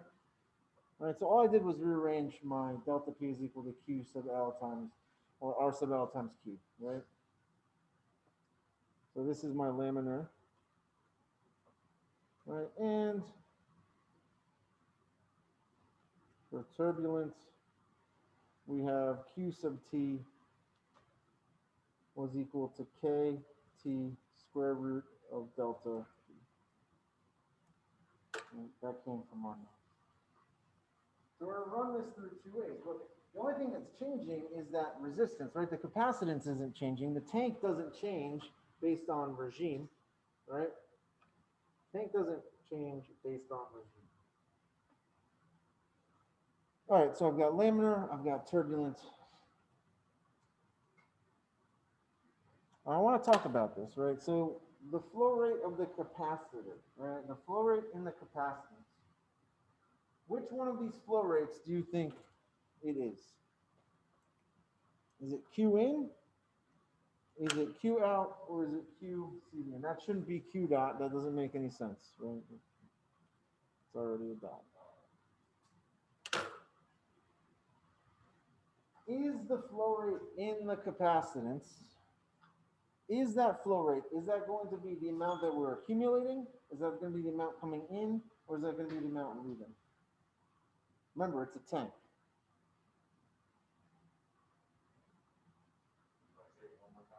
Is it the amount that we're accumulating in our system, the amount that's exiting, or the amount that's coming in? It's the amount that's accumulating, right? So this is actually Q CV, right? For a capacitor, right, in a fluid system, we're talking about what is the pressure change due to us accumulating fluid in our tank, right? How is this pressure changing because of that? So we can jump into our reduction, right? And in this case, we're going to start with our sum of Q CV is equal to the sum of Q in minus the sum of Q out. Yeah. So if we have this, right, we start here. Well, we know we only have one capacitance, right? We only have one CV, and that's going to be CP dot. What's Q in? Well, Q in is Q in. We're just going to leave it as Q in. What's Q out? Oh. Well, isn't Q out for the laminar case?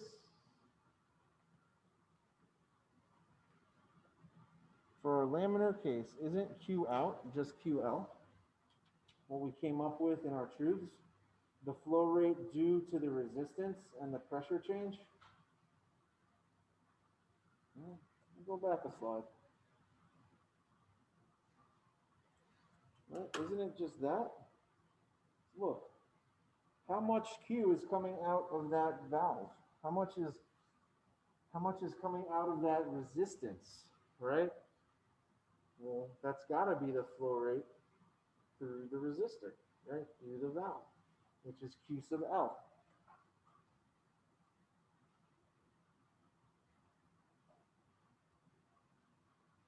So we can substitute in a couple more things, right? We've got CP dot is equal to Q in minus, well, QL is delta P over R sub L. I can keep going with this, right?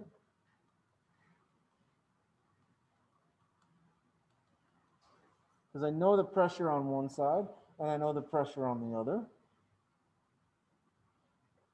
And I get something that looks like this. And now I'm going to algebra everything to get my inputs on one side and my outputs on the other.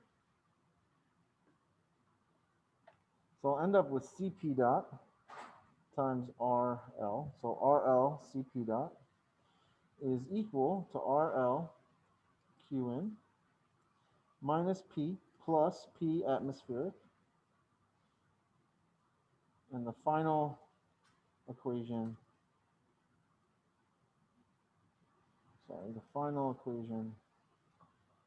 is RL Cp dot plus P is equal to RL Qn plus atmospheric pressure.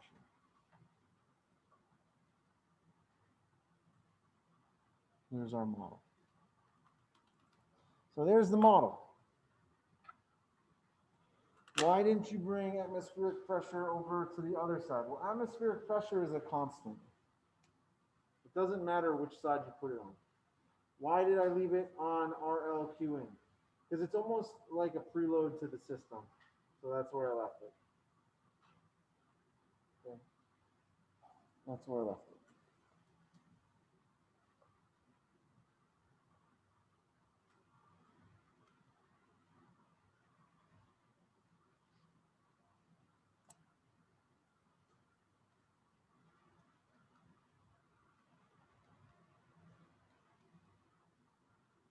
You can start the turbulent model in the same exact way.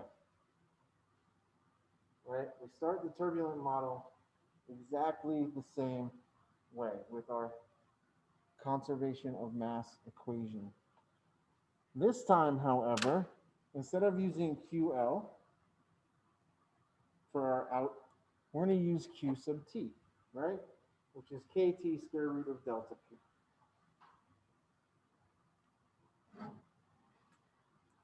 So we end up with Cp is equal to Qn minus Qt. Cp dot is therefore equal to Qn minus Kt square root of delta P. Right? And we'll algebra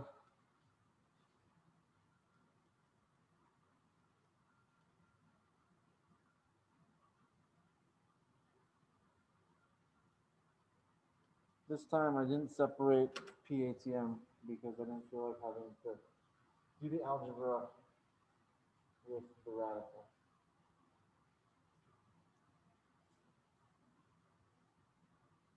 Again, it's a constant. It doesn't really matter. It doesn't really matter where we put it.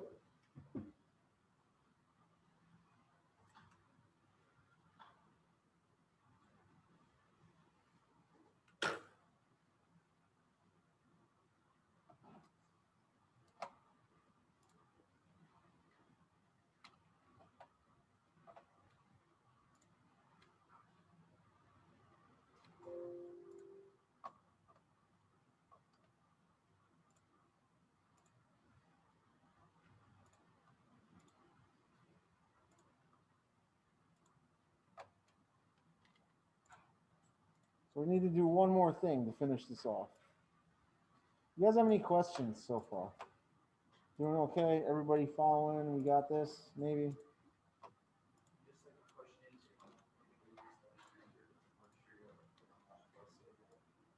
When would you use laminar versus turbulent was the question. For this particular one, we were told that we needed it for both. Right? So the problem statement on this one had three parts. A was to derive it for laminar flow. B was for turbulent. And part C, which we're about to do, is to change the dynamic variable of both those equations to height from pressure. Good question. So rather than rewrite those two equations, I'm just going to go ahead and I copied them. I copy pasted them.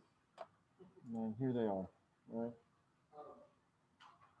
Chris said, why can we say Q out is QL and QT? Ah, why indeed? Because I said so. Now stop asking questions. No, all right. So why? Why indeed? Right. All right. So what is the flow across this resistor. Right? Think about this. If this were a circuit, right, you would have, right, so this was a circuit, you'd have something that looks kind of like that, right? A capacitor and a resistor.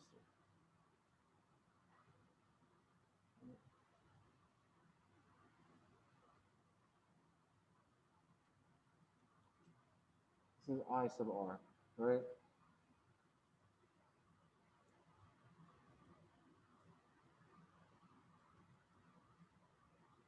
In R's, we have some Q. If we're laminar, right, this is going to be Q sub L. And if we were,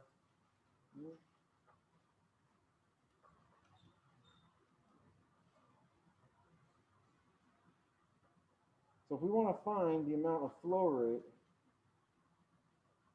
through here,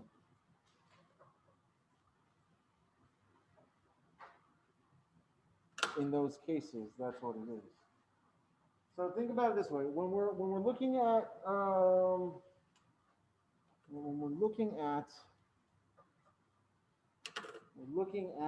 these valves, right? It's like having a resistor. What do I have? I have some pressure P coming in on one side. I have atmospheric pressure on the other side, right? There's some current that's flowing through that resistor. What is it? Well, it's defined as the pressure drop divided by the resistance itself, right? R sub L in the laminar case, or KT times the square root of the pressure drop in the turbulent case, right? So given that that is the case, right, wouldn't you also say that all of this, this flow rate here, would have to be, right, this doesn't do anything after this, right? So you get QL, and going through a resistor doesn't change our current, it changes our voltage, right? There's a voltage drop associated with going through an element. The only thing that changes our current is when we hit a junction, right? When we hit a node that splits it into two or more other paths, right? So we have 3 wires coming in. In this case, right, we haven't, in this case, we have a specific amount of current or flow that is passing through this valve, right? We have a specific amount of current that's passing through that valve, or flow rate that's passing through that valve, right? And it has to be equal to what's coming out of it, right? That's another way of thinking about this, right? Is what if this was a hose, right? You turned on the hose, okay? Full blast, half blast, whatever, a trickle, doesn't matter. You turned it on. There's a specific amount of water that is flowing through that hose from the faucet. Is that volume of water changing if I kink the hose? No, right? It's the same volume of water that's passing through, right? If I was to change the diameter of the hose, right, the same volume of water has to pass through there, right? But there's going to be a higher pressure difference on either side, right? That's what we're describing here, okay? Imagine the valve is choking our pipe in some way, right? It's got to flow through there, right? And it's going to limit our flow in some way, right? There's some resistance associated with it. It's going to impede our flow somehow. It's not changing the total volume of water that we're pushing through. It's changing the pressure on either side. I guess in this case, the pressure on the one side. Does that make sense? Chris and Olivia? You guys blink once for yes, twice for no. I'd be helpful if I had your pictures up. All right. Cool. Okay. So we've gotten to this part, right? We've got this here. We've got our model, and now, you know, The textbook is so mean. It says, no. How dare you do that for pressure? I want that in terms of height, right? Your boss comes in your office and slams papers on your desk and tells you immediately, I need this in terms of height. How dare you do the thing I told you to do, right? Okay, great, perfect. How do we do that? Well, we're gonna need a new mathematical truth here, okay? So rather than go through the entire thing, we're just gonna rewrite it right here. So what is this new mathematical truth that you speak of, sir? What new witchcraft and sorcery do you have for us today? Okay. Well, it's something we talked about earlier. How do we develop, how is the pressure in this tank changing as a function of height? Gravity, yeah. There's a specific name for the kind of pressure that we're using. When we have a static, we have a tank, and we want to know how much pressure we have due to the amount of water that's inside.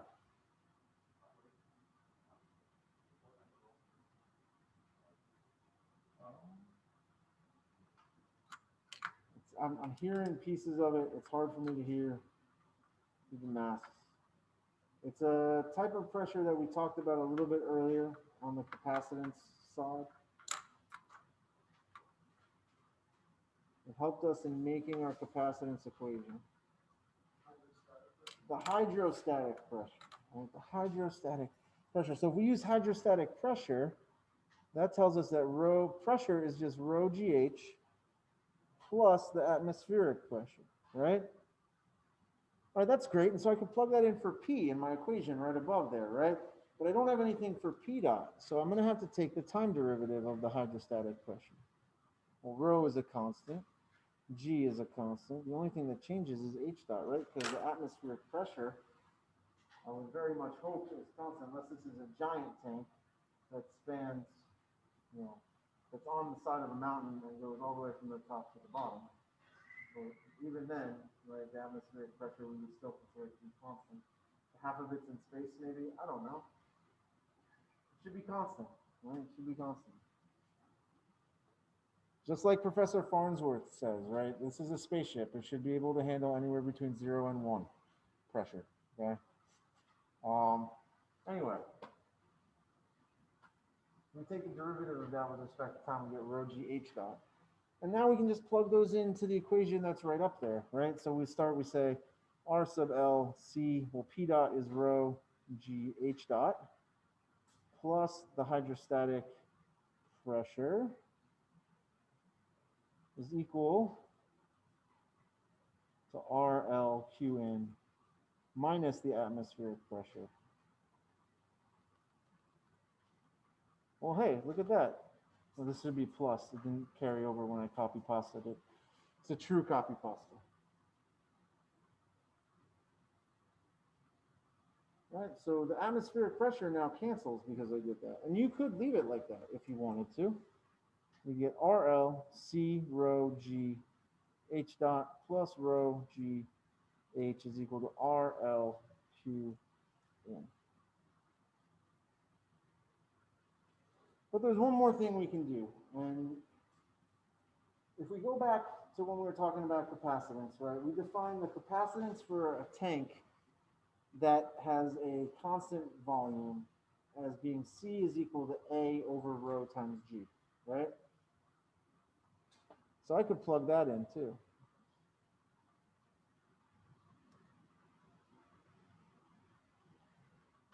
Now I can simplify a few of these terms out of here. So you could end up with RL times the area times H dot. Well, isn't the area times the change in height just the volume flow rate? That's weird. That's interesting.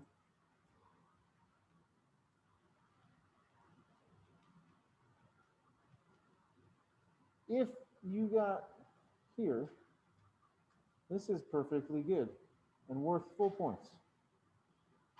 If you wanted to take it to here, this would also be good and still worth full points.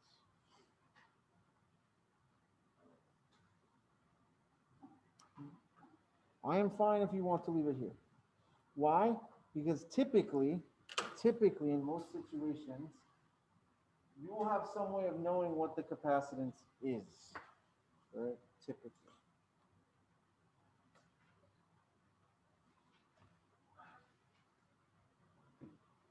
All right, so how do we do this for turbulence, right? So let me circle this here so we remember that. Well, we're just going to plug that in too, right? The same thing. So you'll get C, well, P dot was just rho GH dot plus KT square root of rho GH plus PATM minus PATM. That goes away. C rho GH dot, oh, sorry, is equal to QN plus KT square root rho GH is equal to Q. And again, right, if you really wanted to, you could substitute in this and you would get A H dot plus KT square root rho GH, not Q dot, is equal to QN. Remember, this is just doing the substitution that C is equal to A over rho times Q. That's what we did. That's why that fell out. Times it. We're cruising. Cruising. Dude.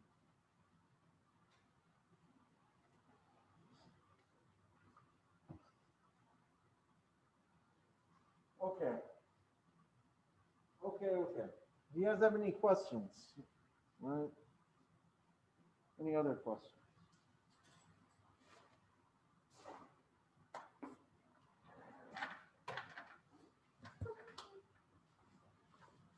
So would this be, this is the answer in laminar and turbulent? These are two separate answers. It's Yep. not like the system of equations that we had for like circuits or other systems we've done before. So the question posed was, is this a system of equations or is this a set of equations for specific cases being laminar and turbulent? And the answer is that it is specific to whether it's laminar or turbulent. It's not a system of equations. This system only has a single energy storage. However, I do think it's important to note that based off of the variability of this system could run both in laminar or turbulent, right? So in some of these problems, it is beneficial for us to discuss them in both terms of laminar and turbulent because the system itself could exist under both conditions if we set it up appropriately, right? If you jacked up your Q in high enough, right? You jacked up your flow rate high enough, you would end up with turbulent flow and you would want to know how your system behaves in that case.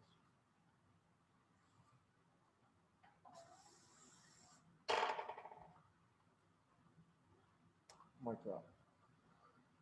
Chair was too high. All right. Any other questions? I'll post the homework, this homework 3, tonight at some point. If you don't notice it, go up tonight. Call the Gilbert Police Department and do a well check on me. Please don't do that if I forget. I'd be really dumb. All right. Okay. No other questions then. Let's talk about something a little bit different, but kind of the same. All right. Let's talk about hydromechanical systems. So the last one that we did was a purely hydraulic system. We were talking about a flow going into a tank and then coming out of a hose, right? Great. Very useful, right? Tank filling problems are something that occurs in real life, right? You need to know how You want to know how much time it takes to fill a tank, right? You want to know if you're getting to the appropriate pressure, right? You need to be able to model those things. But what if we wanted to do something a little bit more? What if we wanted to use our hydraulic system to produce usable work, right? Usable mechanical work. How would we do that?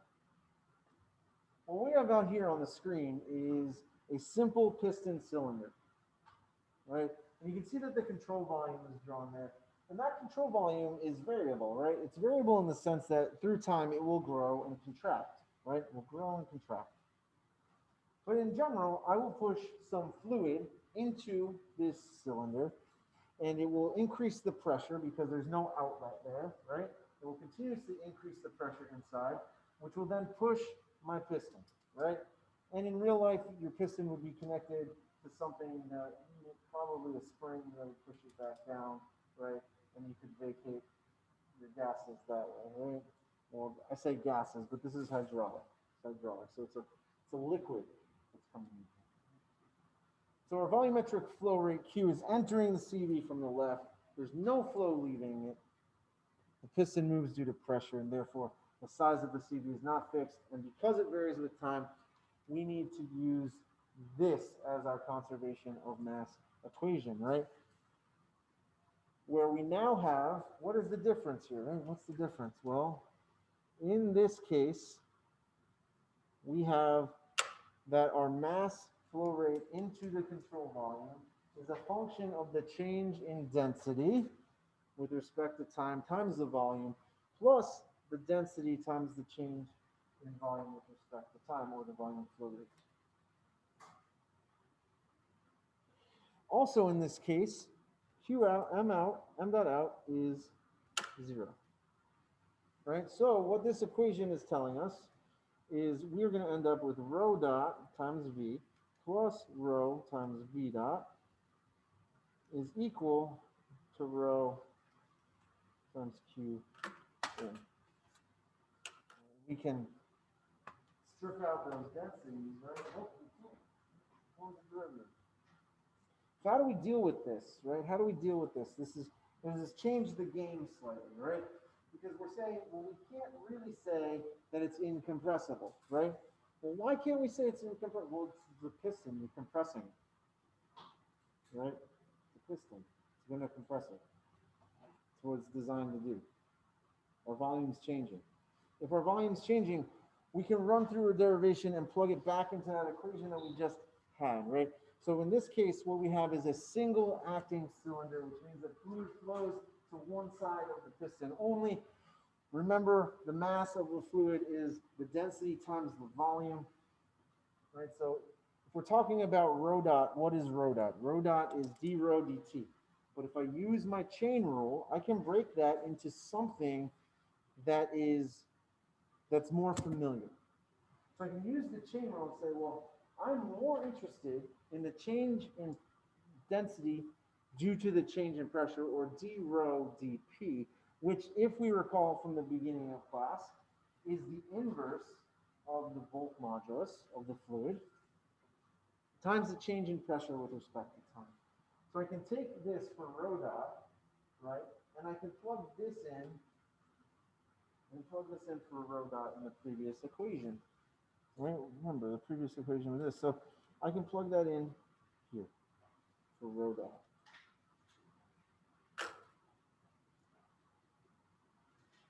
And if I do that, I'll end up with the expression in the purple box, right? This is the fundamental pressure rate ODE for a hydraulic cylinder with a compressible fluid.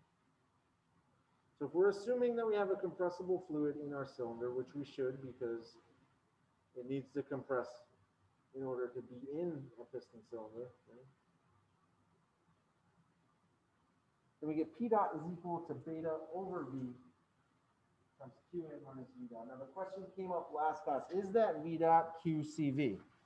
And I don't want you to think about it as QCV. It is. It's how the volume inside, of our control volume is changing, right? But it's not QCV in the same way that we used it last time. It's not going to be CP dot, right? It's not going to be CP dot. The volume of this is changes.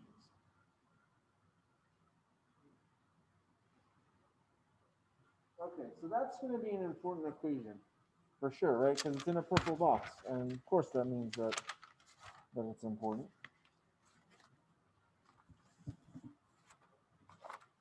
Of course that means it's important. Is everybody all right with the P dot equation here? When do we use it? Whenever you see a hydraulic cylinder with a piston, you should use this equation. Why? Consider this. How did we derive this equation? It came directly from conservation of mass, right? So essentially, we've already completed, it's a mathematical truth that already takes into account conservation of mass. So it's basically the final form of our equation to begin with, right? And think about what's important when we have a piston cylinder. What is important? Well, what's important is how the pressure changes with respect to time, right? That's what we're interested in. You want to know how the pressure is changing in there, right? Okay. So let's run through one and see what we can do. Perfect. All right, so here I have a hydraulic actuator. Right? It's a simple hydraulic actuator that has some input flow Q in. All right, what's going to happen is I'm going to flow something in here. It's going to create a pressure change. It's going to cause the piston to move, right? And it's going to push this load mass, right, that has a load force pressing back on it, right? So we can think of that almost as like a preload in the system, right? Almost like a preload in the system. And we want to derive the mathematical model for this. So how do we do this, right? Well, let's take a minute and think about this, right? What do I have here? On the right-hand side, we've got a mechanical system that looks pretty familiar, right?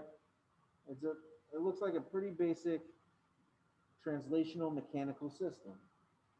On the left-hand side, we have something that likely scares the living daylights out of us because he said hydraulic, and so that means fluids, and you know, I'm not prepared for this. Right? Incorrect, you are, because it's essentially a tank filling problem. It's just a tank that has no outlet. Also, we just developed an equation for this exact situation, right? But first, let's draw our diagrams. So if I was going to draw a diagram for the hydraulic portion of this, the hydraulic portion would look something like this, right? We've got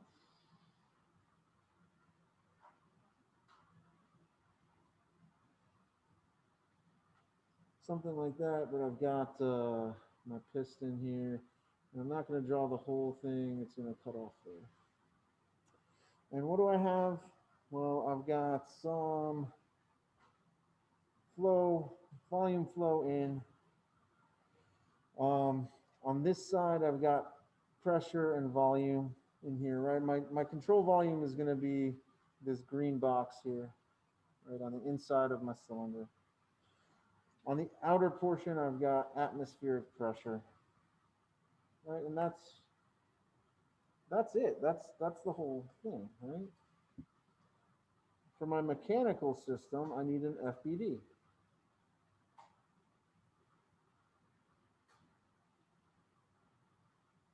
I'm going to lump the entire thing in as one mass. I'm going to use one mass for the entirety of this. If you look back, right, it told us that there was viscous friction here. It told us that we had a spring force. We have some load force that we need to take into account. Everything here we were told is going to be moving in this direction. same as this. Well, what else do I have? Well, I've got pressure, right? I've got pressure on this. What is pressure? What is the definition of pressure? How do I find a pressure? Force over area, right? Force over area. I know the area. How do I know the area? Well, they told me that this is the piston area. It's A, right? Cool. So I can turn that pressure into a force. I've got pressure times area, but I also have on this side atmospheric pressure times the area. Don't forget those pressures. And don't forget to change them to a force.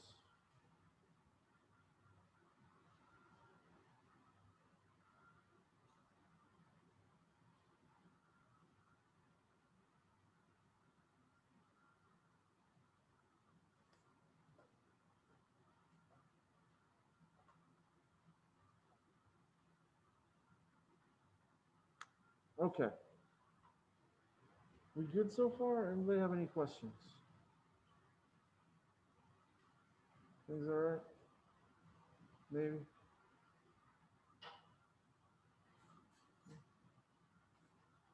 Okay.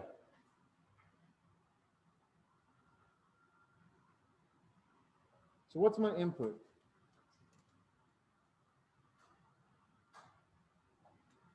What's my input to this system? Q1. What's the output? What is the intended effect of putting this volumetric flow rate in? Would this one be X?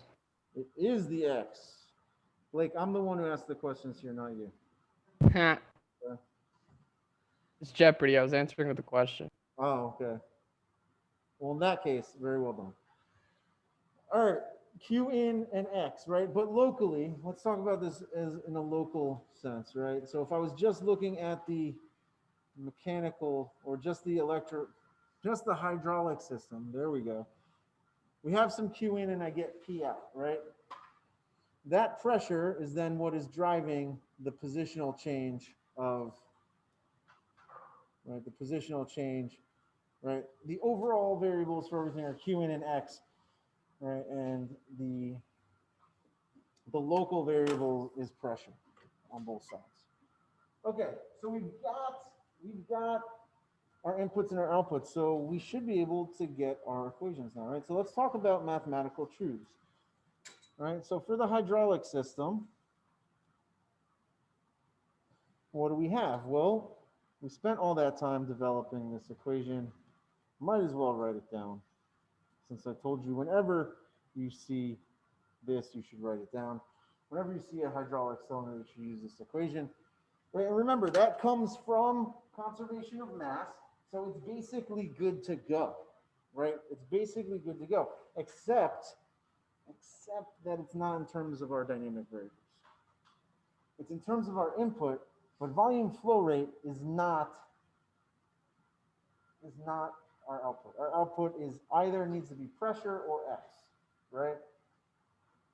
Well, I am unfamiliar of a way to relate pressure to volume directly, but I do know this.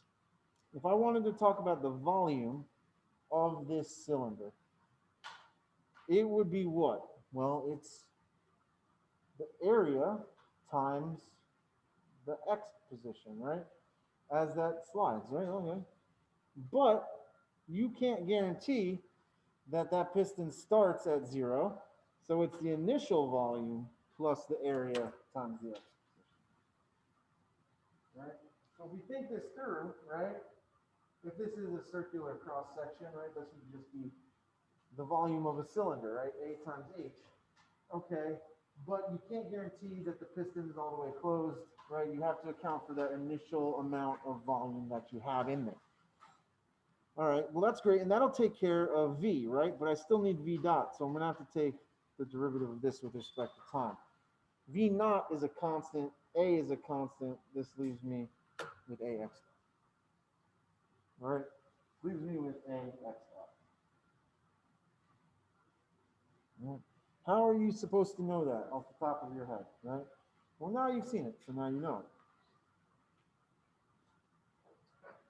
it. Right? Convenient how that works, doesn't it? Um, honestly, sometimes just have to sit and think through some of these things, right? Um, geometrical relationships are going to play a bigger role in some of these problems, right? We've already done a bunch of stuff. You guys already know from dynamics, right, and physics one that trig doesn't really go away, right? Geometry doesn't really either. It plays a big role in a lot of applications, right? But this is where we're at, and we're going to leave it here for a second, and we're going to define our mechanical system. So what do we have here? We got the basic players in this one, right? The usual suspects. Newton's second law, our damping equation, and our spring force, right? We don't have anything weird in this one. We know that the force is equal to a pressure times an area, right? We already wrote down pressure times area on our free body diagrams, right? If we really wanted to, you could say, oh, this is technically a truth. Right?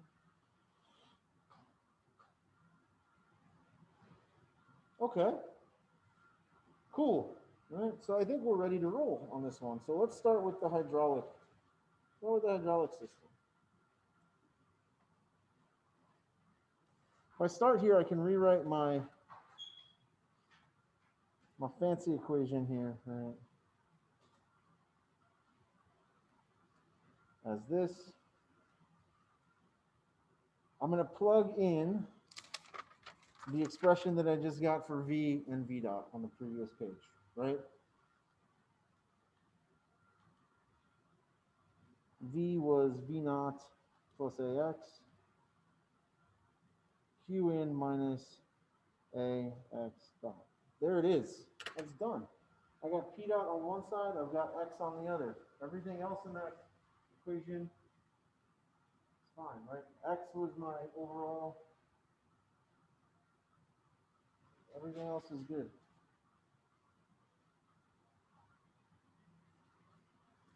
We're just going to leave that.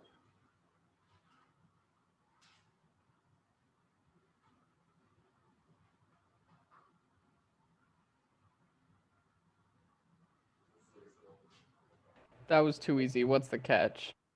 No catch, that's it. You already did the conservation of mass, right? That's how we derive this. And what we're going to see when we get to pneumatic systems on Tuesday is that a lot of our mathematical truths just are already going to be derived for us in terms of conservation of mass, so they're good to go. It's just basically us having the equation and knowing whether we need to use, like, is it appropriate to use this equation all the time? No. This is a very specific case where we have a hydraulic cylinder, right? You can't just use this for anything, but this does work whenever we have hydraulic compressible flow, right? Because it takes into account the rate of change of my density. 1. What about the mechanical system? All right, well, if I'm going to sum my forces is equal to mx double dot, well, that's going to be what? Well, it's going to be PA minus P ATM times A minus FB minus FK minus FL. I can algebra this a little bit, get my x dots and my x's on one side, leave everything else on the other, combine my like terms here. All right. There we go. That's it. So, okay, so what order is this system? Yeah.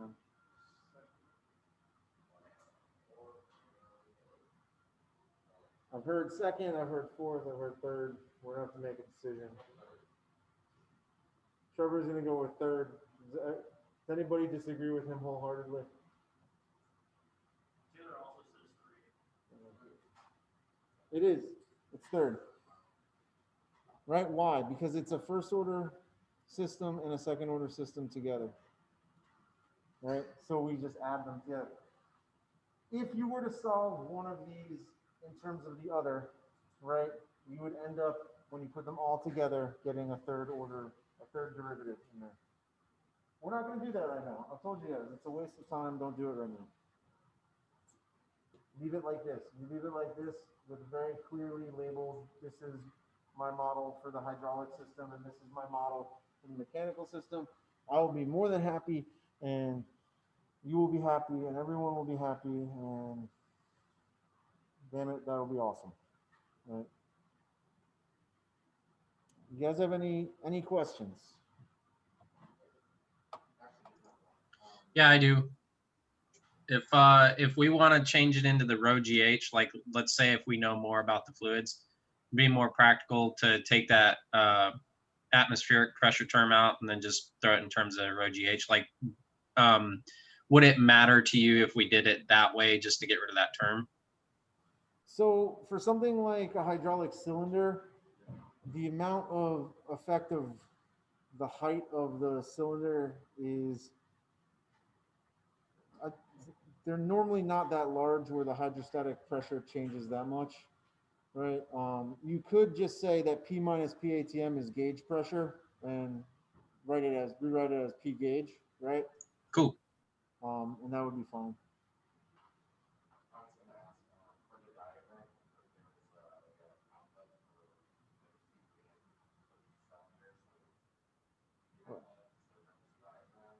So let's talk about it.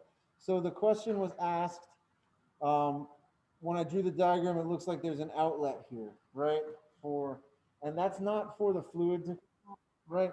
That is for atmospheric pressure to be open to atmosphere, right? That's what it's there for. So imagine that this cylinder is obturated in such a way, right? It's sealed around it so that it's airtight, right? You just need something on the back end so that you're not creating a weird vacuum, right? So that's actually a good question. If you had, let's say, a different pressure term that, like if you had a different pressure that was on the back side of that, that wasn't completely enclosed like that, if you had a different pressure term, would you just kind of tack it on? And how would that affect our equation that we did earlier? So you're saying, Taylor, if this wasn't PATM, but say this was just some other pressure P2, right? Yeah, like if there was a differential pressure. Yeah. So that would just change our equation. Instead of PATM, we would have P2. So in order for that to happen, we would need to have obviously the other side hooked up to some other pressurized fluid, right? Typically, probably compressed air on the other side, right? And that becomes a hydraulic and a pneumatic system together. But for our purposes of this analysis, we don't care how that pressure was developed, whatever that pressure difference is, right? This is just saying, this is just a delta P. It doesn't matter if it's atmosphere or if it's something else, right? As long as it's maintained and it's constant. So I'm not sure if it's particularly important. If it's not, you can just carry on. But I meant not if it was like a consistent pressure, but if you had like another pump that was supplying fluid to it, Gotcha. and if it had like a valve on the other end or something. Okay, so you're saying if we up the order of complexity of the system and had some way of creating a variable pressure on the backside? Yeah, okay. Yes. So then we would have to add another hydraulic system to this part to figure out what that pressure is. So we'd end up having a third model here. Okay. Thanks. Gotcha. All right. Any other questions? You guys doing all right? Well, we've got a little bit of time. So let's do this. Oh, yeah. So, It's not super rough, but will we ever be doing like hydro electromechanical systems, or like can you only combine two, or could you have a system where I mean, you do all three? you could have, Like, would we see that in this class, or? I've not ever done one like that in class. So. But potentially you could have like a hydraulic system that turns a water wheel, right? That powers a generator. Yeah, that would be a realistic thing. Like, how would you do something like that? Well, you just chain together all of those, right? Because you know what the flow rate is, so that's going to create an angular velocity. That's your input on the water wheel, right? And then you can chain that into an electromechanical system or an electrical system using what we know about how motors work just in reverse. This is a good question. The question is, sorry, I don't know if you guys heard that one home, but the question is, are you only limited to having two like hybrid systems that are made of two things? And the answer is no. You're not limited to that. You can have as many things chained together as you want in real world applications, right? That often will happen.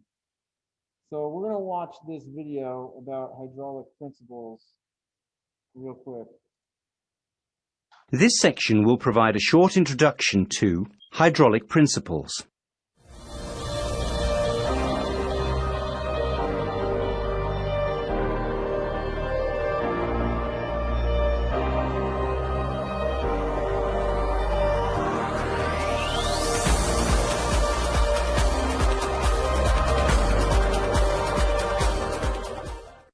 The term hydraulics is derived from the Greek word hydros. Oh man, I gotta stop clicking things. This section will provide a short introduction to hydraulic principles. In the 17th century, hydraulics, as we know it, came into use. Based upon a principle discovered by the French scientist Pascal, it relates to the use of fluids in transmitting power. The International Organization for Standardization, ISO, has made standards for graphic symbols and circuit diagrams used for fluid power systems, ISO 1219. In this module, we will be using ISO symbols of hydraulic components. Système International d'Unitaire, SI, is the latest revision of a metric system created by French scientists in the 1790s. It replaces all previous metric systems. In this module, we will be using SI units such as Newton, N, meter, M, Pascal, PA. Hydraulic equipment can be found many places on board a vessel. It can be equipment such as steering gear, cargo and ballast valves, cranes, windlasses, mooring winches, hatches, jacks, loading ramps, watertight doors and pumps. It is very important that the crew knows how to operate and maintain the hydraulic equipment on board the vessel. Hydraulic advantages: automatic lubrication, high power-weight ratio, small components can handle large loads, simple design, flexibility, the same components can do a number of jobs, easy to control, precise motion control, speed control. A hydraulic motor can be controlled from 1 RPM to more than 1000 RPM. Instant stopping and reversibility. Constant torque with variable speed. Inbuilt safety. Actuator can be stalled at full load. Automatic braking. Can be used in hazardous conditions. Pascal's law states that pressure applied to a confined fluid at any point is transmitted undiminished throughout the fluid in all directions and acts upon every part of the confining vessel at right angles to its interior surfaces and equally upon equal areas. To illustrate how Pascal's law works, you can see that 10 kilograms can support a 100 kilogram weight. This can be done because the forces are proportional to the piston areas. Movement depends on flow. If a hydraulic actuator is to move, the actuator must be supplied with fluid flow. If the cylinder is retracted, it can extend only if there is flow into port A. Rate of flow determines speed. The speed of the actuator depends upon the rate of flow. The faster the fluid flow to the actuator, the faster the actuator moves. Load determines pressure. Pressure is created when the flow of a fluid is resisted. The resistance may come from a load on an actuator or a restriction in the piping. Click on the hotspots. Pressure as a result of constant load. Here you can see an example of pressure as a result of constant load on an actuator. The pump delivers 10 litres per minute, and the load is 8,000 newtons. The area of the piston is 0.001 square metres. This will give a pressure of 8,000 kilopascals. Pressure equals force divided by area.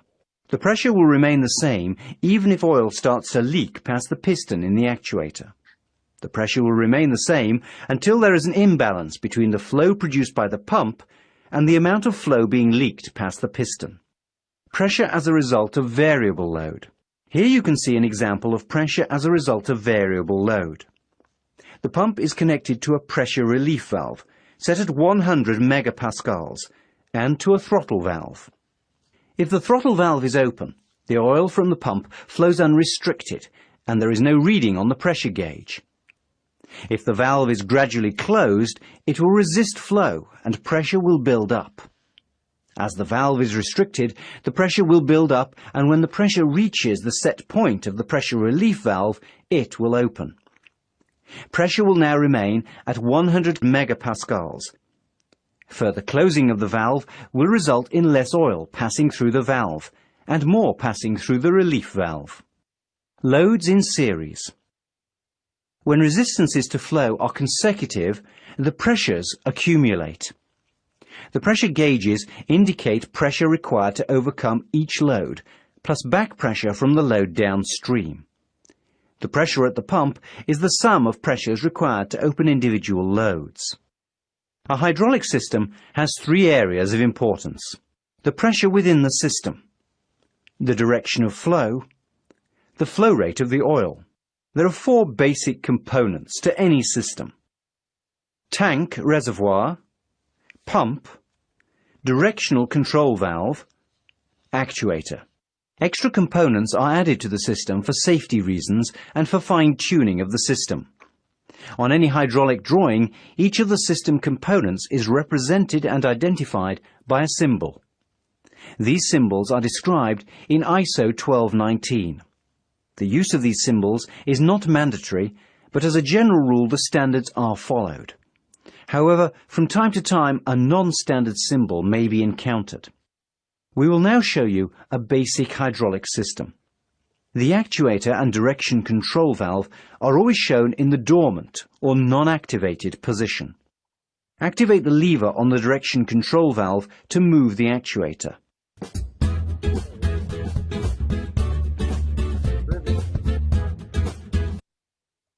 All right, so that's all I've got for today.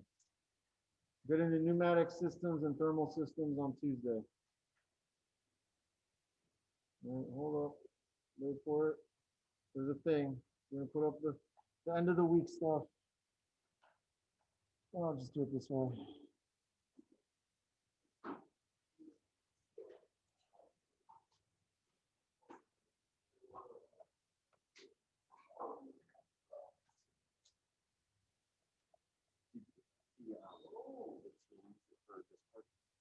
I did. I gotta add people. So don't worry. I will.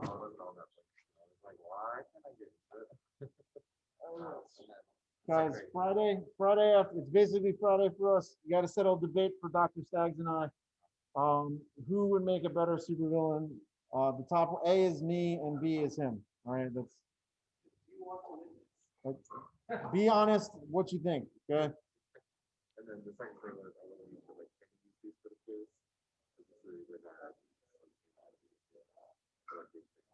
I'm fine.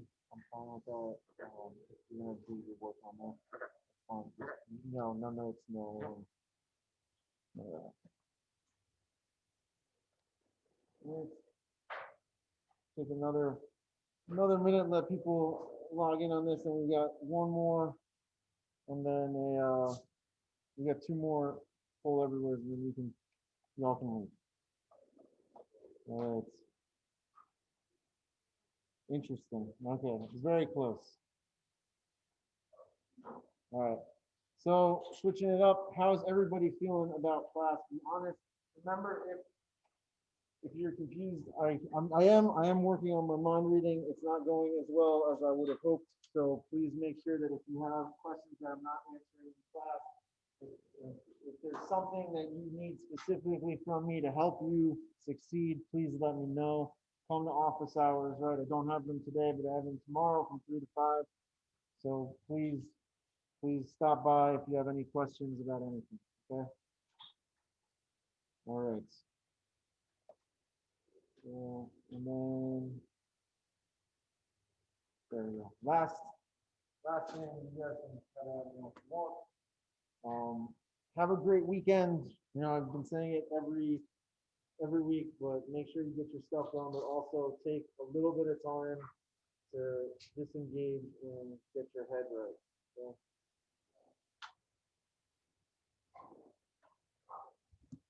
Question about, I was wondering right here, is there current flowing down through there? Because I know that there's no current flowing through this one. Mhm. So would no current be flowing through that one as well, or would that be? No, so you're gonna have current there. It depends on the way it's flowing. Depends on if you choose it one way, make sure you always choose it that way. But there is gonna be some point there that you're gonna have to deal with. What's up? You guys don't have to worry that I've just been doing it. If you want to clean, you can. I'm not gonna complain. Sorry, I was a few minutes late. My capstone eliminated with me tan, like at 4:15. Sometimes, like that's the only time that works for all of us in our group. So like, I'll try my best to be as on time as I can. Okay. But that's Sure. the meeting, so if it goes a little That's over. fine. It'll be all right. Don't worry about it. But yeah, try to make sure you go here as close on time as possible. Okay. Thank you. No problem.